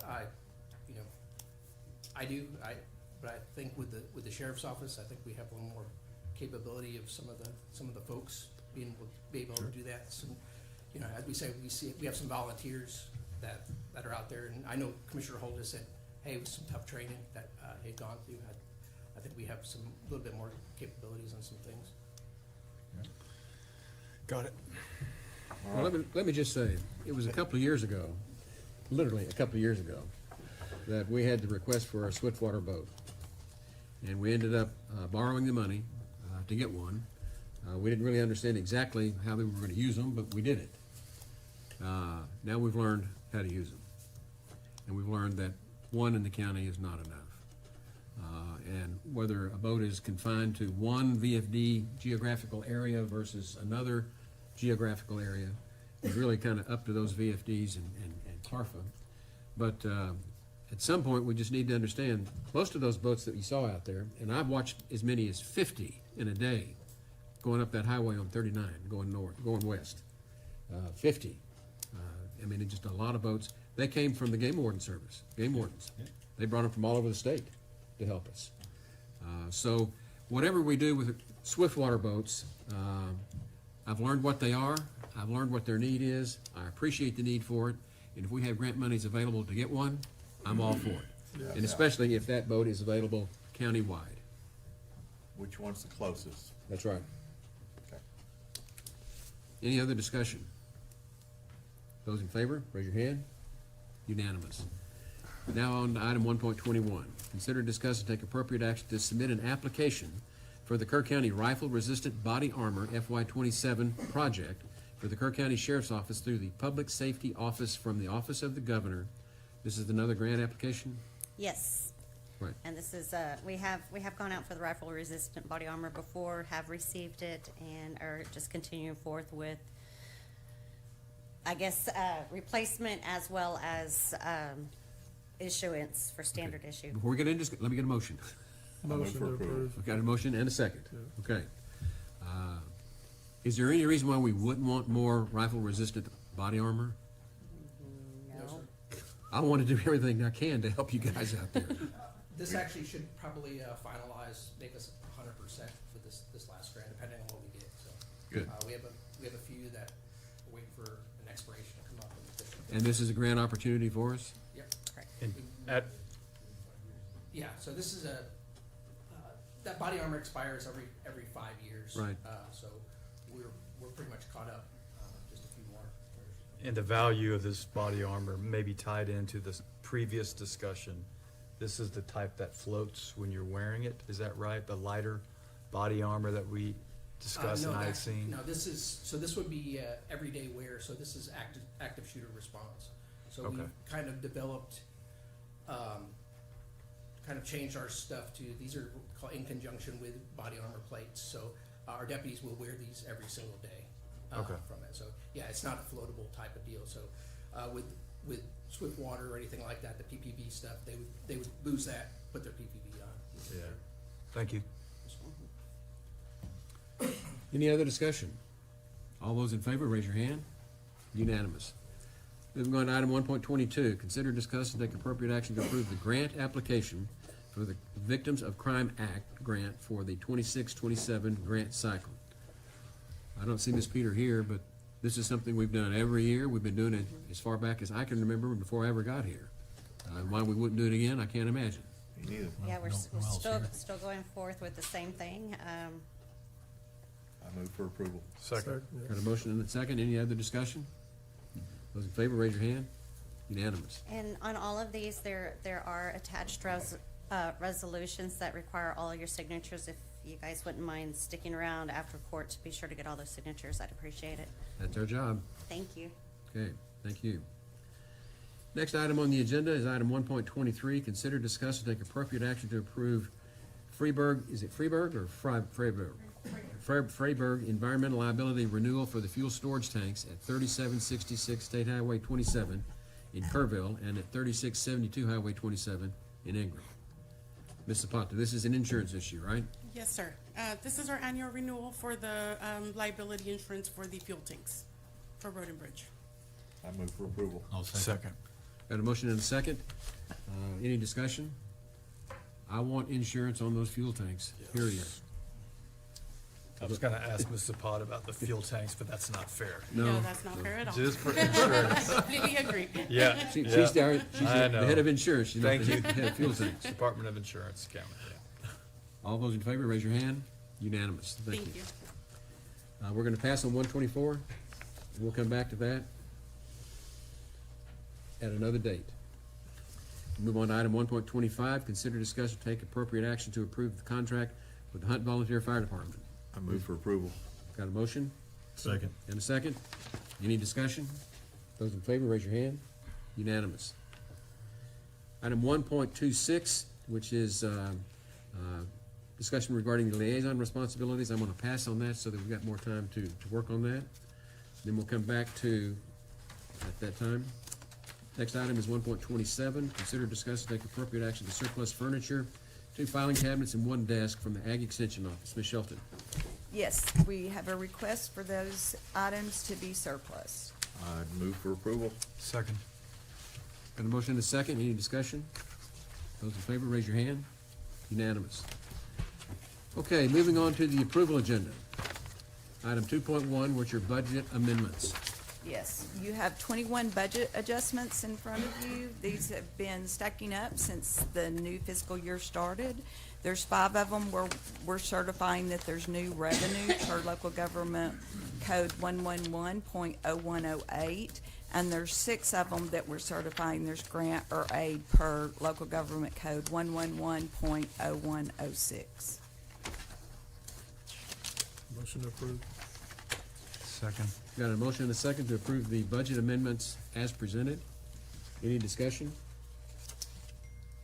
Those in favor, raise your hand. Unanimous. Item 2.2, pay bills. Yes, invoices for today's consideration, $682,013.58. I move for approval. Second. We've got a motion and a second to pay the bills as presented. Any discussion? Those in favor, raise your hand. Unanimous. Late bills. Yes, late bills, $56,733.18. I move for approval. Second. Got a motion and a second to approve the late bills as presented. Any discussion?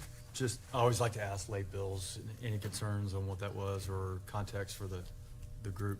Again, late bills just mean they were late getting into the auditor's office by our deadline. Okay. Thank you.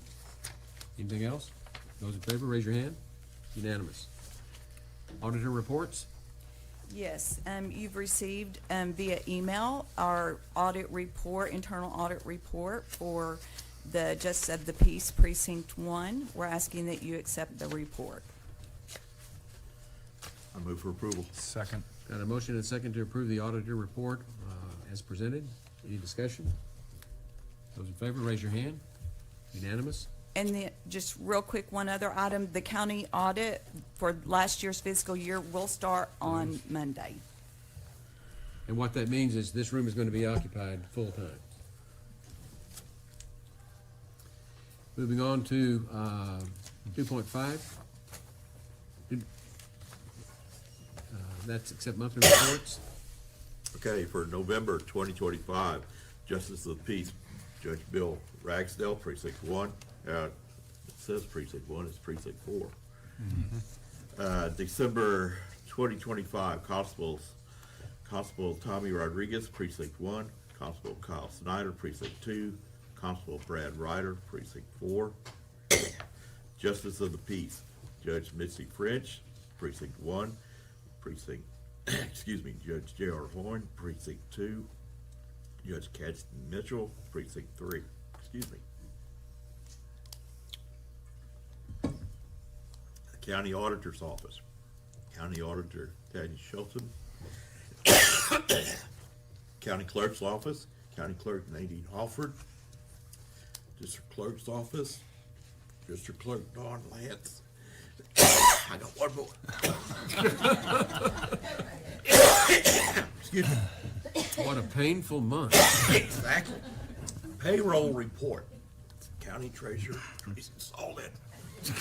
I move for approval. I second. I'm sorry, guys. We need a second with more gusto. Any discussion? All those in favor, raise your hand. Unanimous.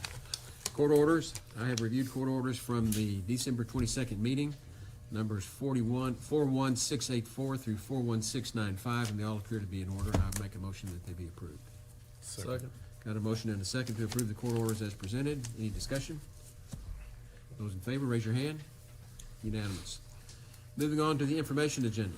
Item 3.1, status reports from department heads. Any? Yes, sir. Mr. Tennis. With good news. Morning, Court. Yeah, this will be my my quarterly report from the IT department since October 27th. It's catchy, whatever he did. I'll start off with a quick little overview of some of the metrics that we've gathered and started putting together. We'll start off with our state mandated training. As a county, we're sitting at about 61%. As a reminder, there's now 2 separate training events that are state mandated: the regular cyber awareness training, and then also the an AI training as well. So here we got a breakdown by department of who has and has not completed their training. So if the department heads or elected officials want to have more granularity, obviously they can reach out and we can provide that information. We also took a little bit of a break this summer for our fishing training. You'll see that there in the middle. That continues. We kick that back off again in November. There's again a breakout of who our offenders are by department. And again, I can provide that more granularity as well. And then in November, we actually re-engaged our help desk, which provides the spike there in November. We had a break from June through November with all our different programs between either the Active Directory, email migration, or even just computer replacements. And of course, that also covered the period of the flood. So that's why the November number is high, because that's ingesting all of the data from the previous 5 months. So that's just catch-up. That's the catch-up, yeah. So 1,200 tickets for that 5-month period. So we were obviously busy. December, that number is closer to 100, and then obviously we're just getting started there with January. I will finish up with an outlook of the 2026 cyber threat awareness. And this slide here just shows, yes, sir. Can I go back to the last slide? Just what's the difference between solved versus closed? Solved were just lower action items that really didn't generate a ticket necessarily. They're also solved, I assume. I mean, yeah, it's still solved. It was just an item that came in through the help desk. Different ways that you classify them. An item. So, but so they're on this here, and I'll talk more about some of the tools coming up. But this is a quick snapshot of a tool that we use to monitor the internet traffic within the courthouse, as well as the sheriff's department. Those are external attempts to get into our network. And if we want to get into further detail, I can discuss it offline.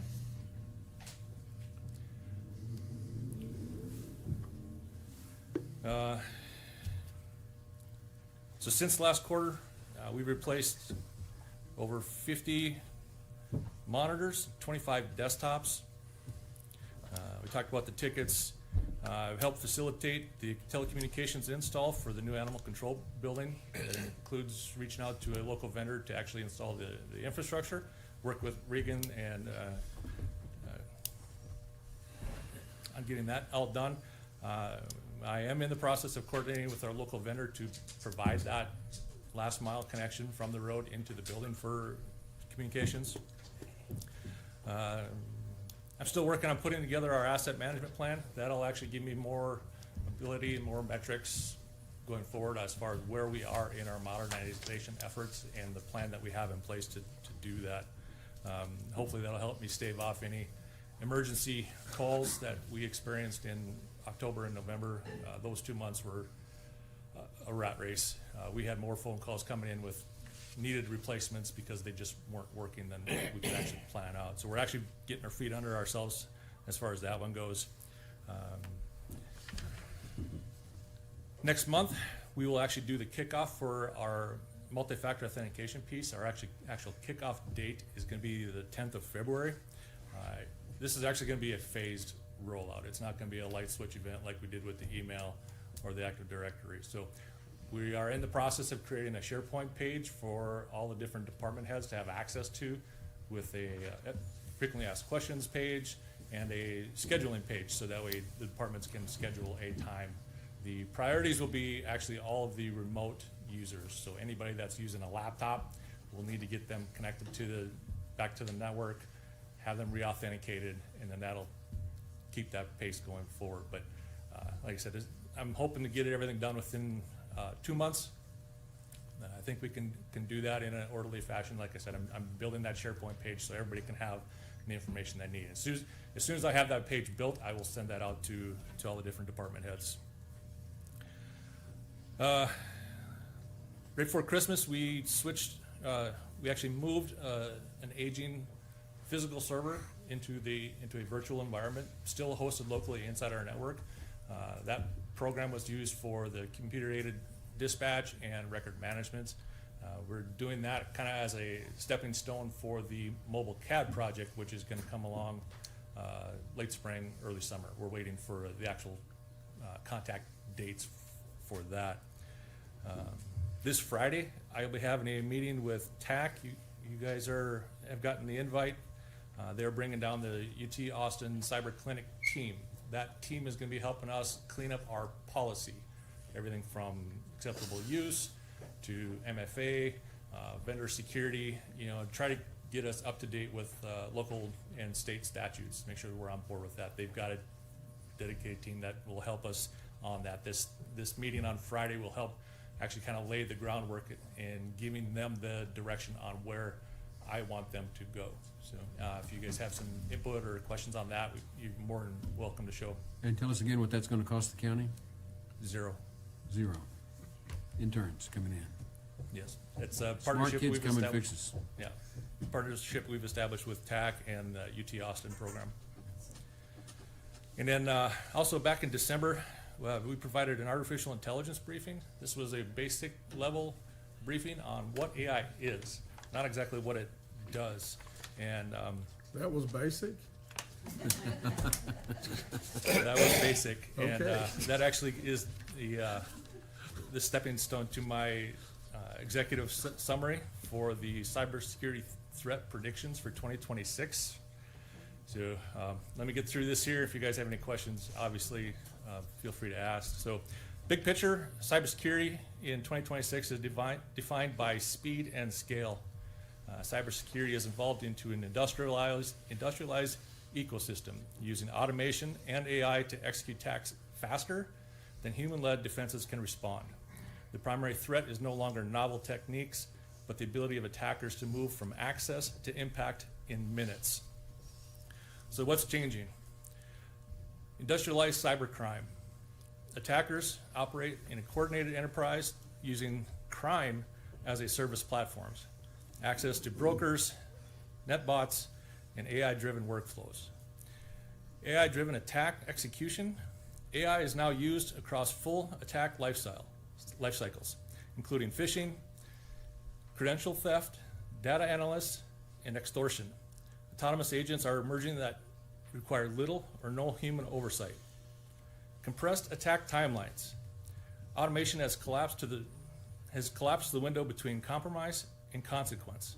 Data can be stolen, analyzed, and weaponized before detection. High impact targeting. Ransomware increasingly targets manufacturing, healthcare, utilities, cloud, and supply chains, blending disruption, data theft, and extortion, often simultaneously. So what does that mean for us? Speed is now a primary risk factor. It takes longer to detect and contain an incident, the greater the business impact. Response times matter more now than ever, and any tool can count. Security must operate as a system, not silos. Threat intelligence, exposure management, detection, and response must be tightly integrated to enable machine speed action. Identity is now the new control plane. Human and non-human identities, automation, AI agents, cloud workloads are both critical assets and primary attack surfaces. Identity governance and monitoring are essential. Human expertise remains essential. AI will amplify our defenses, but success depends on skilled teams guiding automation with context, judgment, and accountability. This shifts our strategic priorities. The shift from periodic assessments to continuous exposure management. We need to automate detection and contaminate where possible, treat identity security as a core operational discipline, invest in intelligence-driven, threat-informed defense, and align people, process, and technology for rapid response. Bottom line is cybersecurity in 26 is a race of systems. It's not individuals.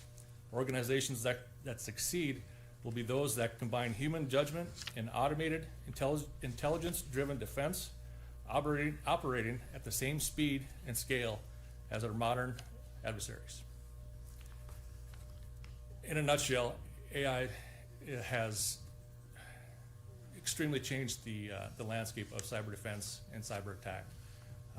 My team and I will be investing heavily within our own education so that we are more aware of what the threat environment is.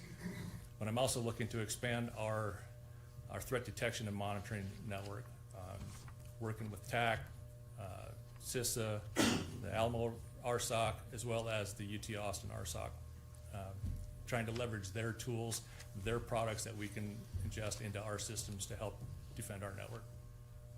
And with that, I'll open up any questions. Now that everyone's scared to death, what do you want to know? Yeah, that was a great presentation that you and Tyler did for us at the county. It was eye-opening. I want to go back to analog. The world's not going backwards. I know. We're not going backwards, right. and AI is just proving that. Yeah, so. yeah, but the inaccuracies of all of it is what was the scary part. You know, that everybody depends on that being, when they punch in these questions, being an answer, and the level of inaccuracies and all that was really eye-opening for me. Well, that's where the educated human element still will remain. Right. You know. Well, Hopefully. Good job. Thank you. Any other department heads? Very good. No one wants to try to top that one. That was a scale down 9 pages. Fear factors off the scale, right? Right. Okay. Next item is 3.2, status reports from elected officials. Sheriff? Just want to brief the court. We had a last-minute protest yesterday at the court. It was about 150 people. Only because it was a national protest, I brought out about 8 people yesterday. Normally we don't do anything, but just kind of everything was calm. And I worry more about the people on the road honking and yelling stuff than actually the protesters. But went real smooth. Like I said, about 150 people. What was the protest for? I didn't even know about it. Ice. Last minute, they had a little bit of trouble in Austin and theirs, but ours was pretty smooth. Everything went fine. Good, thank you, Sheriff. Well, Sheriff, do you know even what they were protesting? Is it the fact that we found all this, $9 billion of fraud? No, it was the incident from Minnesota. That's what it was. It was in Shooting. reference to ICE. Oh, okay. So Yeah, it was one shooting, not the $9 billion No, of it fraud, was just waste, and corruption that's shooting, present in the. That's okay. Apparently. Yeah, nobody seems to want to protest that. Okay, moving on. Any other elected officials? Okay. Item 3.3, status reports from liaison commissioners. I've got one I'd like to talk about briefly. UGRA, Tara Bushnell, and them, they had a facilitator from UT Austin come in, and Carrie Stevens, to speak to the Guadalupe River flood warning communication. It was a workshop, but it was a little bit inspiring. We've got a lot of work to do when we put in this system, because a lot of theirs was understanding the communication experience with the public. How do we effectively communicate with the public, and how do we get messages out where it needs to get out? And it's a pretty deep topic. They're going to be doing more on that publicly in the future as we get closer to installing the systems. But there's a lot of assumptions that we can just use what Tom had put out there, and that's going to get out to everybody, and is not. There's going to have to be a whole network of how we respond in the future, and how we effectively communicate any future disasters that we might have. And so it was they've been studying this topic for many years. And so I look forward to UGRA bringing more to the table with that, and at some point bring something to this court for a presentation. Thank you. Anything else? Yeah, two of my departments teamed up and cleaned up the pad in front of the main entrance here. That it was getting pretty shabby out there, and maintenance and road and bridge teamed up and got it looking good again. I was wondering who did that. Yeah, hats off to you guys. Absolutely. Looks a lot better. Yeah. I've got one. I attended the CARFA meeting, I guess that was last week. Kerr Area Rural Fire Association with all the volunteer fire chiefs, plus Kerrville Fire and the Sheriff's Office all attend. And the issue that I'm gonna report on is the controlled burns. And, you know, it's come up that we recently had a few that, well, you know, these are the big ranchers, and it's just, we may need to spend a little time, maybe in our next court meeting, just to better define what the process is, how long is you know, who needs to approve it besides TCEQ? And then how long is that approval valid for? Because I understand that one of these was several years old. And then there was confusion between dispatch and VFDs and people that report these because the burn ban was on. So it just seems to me that we probably need to spend a little time getting some clarification around prescribed or controlled burns and when they can happen, and you know, is it just one county commissioner that approves it, or does the court need to approve it? You know, what's the process and how long is that good for? Okay. The one you're questioning, I'm dealing with that right now. I mean, is it gonna be worth maybe talking a little bit more about it in our next court?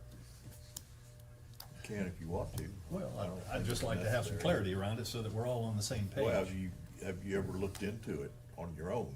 I mean, well, I did. The last one I was involved with was about 2 years ago, and it went just fine. But I deal with them on a routine basis because most of the ranchers are out west and what have you. And so there's one that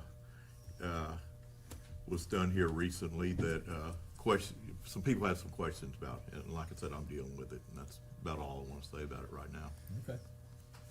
I perhaps have a little bit to learn about that, so I'll dig into it. Look into it, see what's required and what have you, and it's, you know, routinely, the judge and I, they send us burn plans, and then when they get ready to pull the trigger, to do the burn, when conditions are right, they'll get a hold of us, and hey, we're gonna do it tomorrow morning, or conditions look right, or what have you.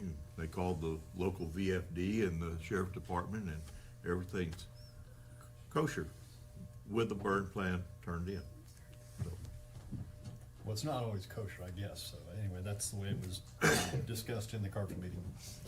And I do have one liaison More discussion comment. about it. It would be great to have it on an agenda Yes. item instead of in this guy's report from liaison commissioner. Yeah. I don't disagree. Well, controlled burns are always a headache.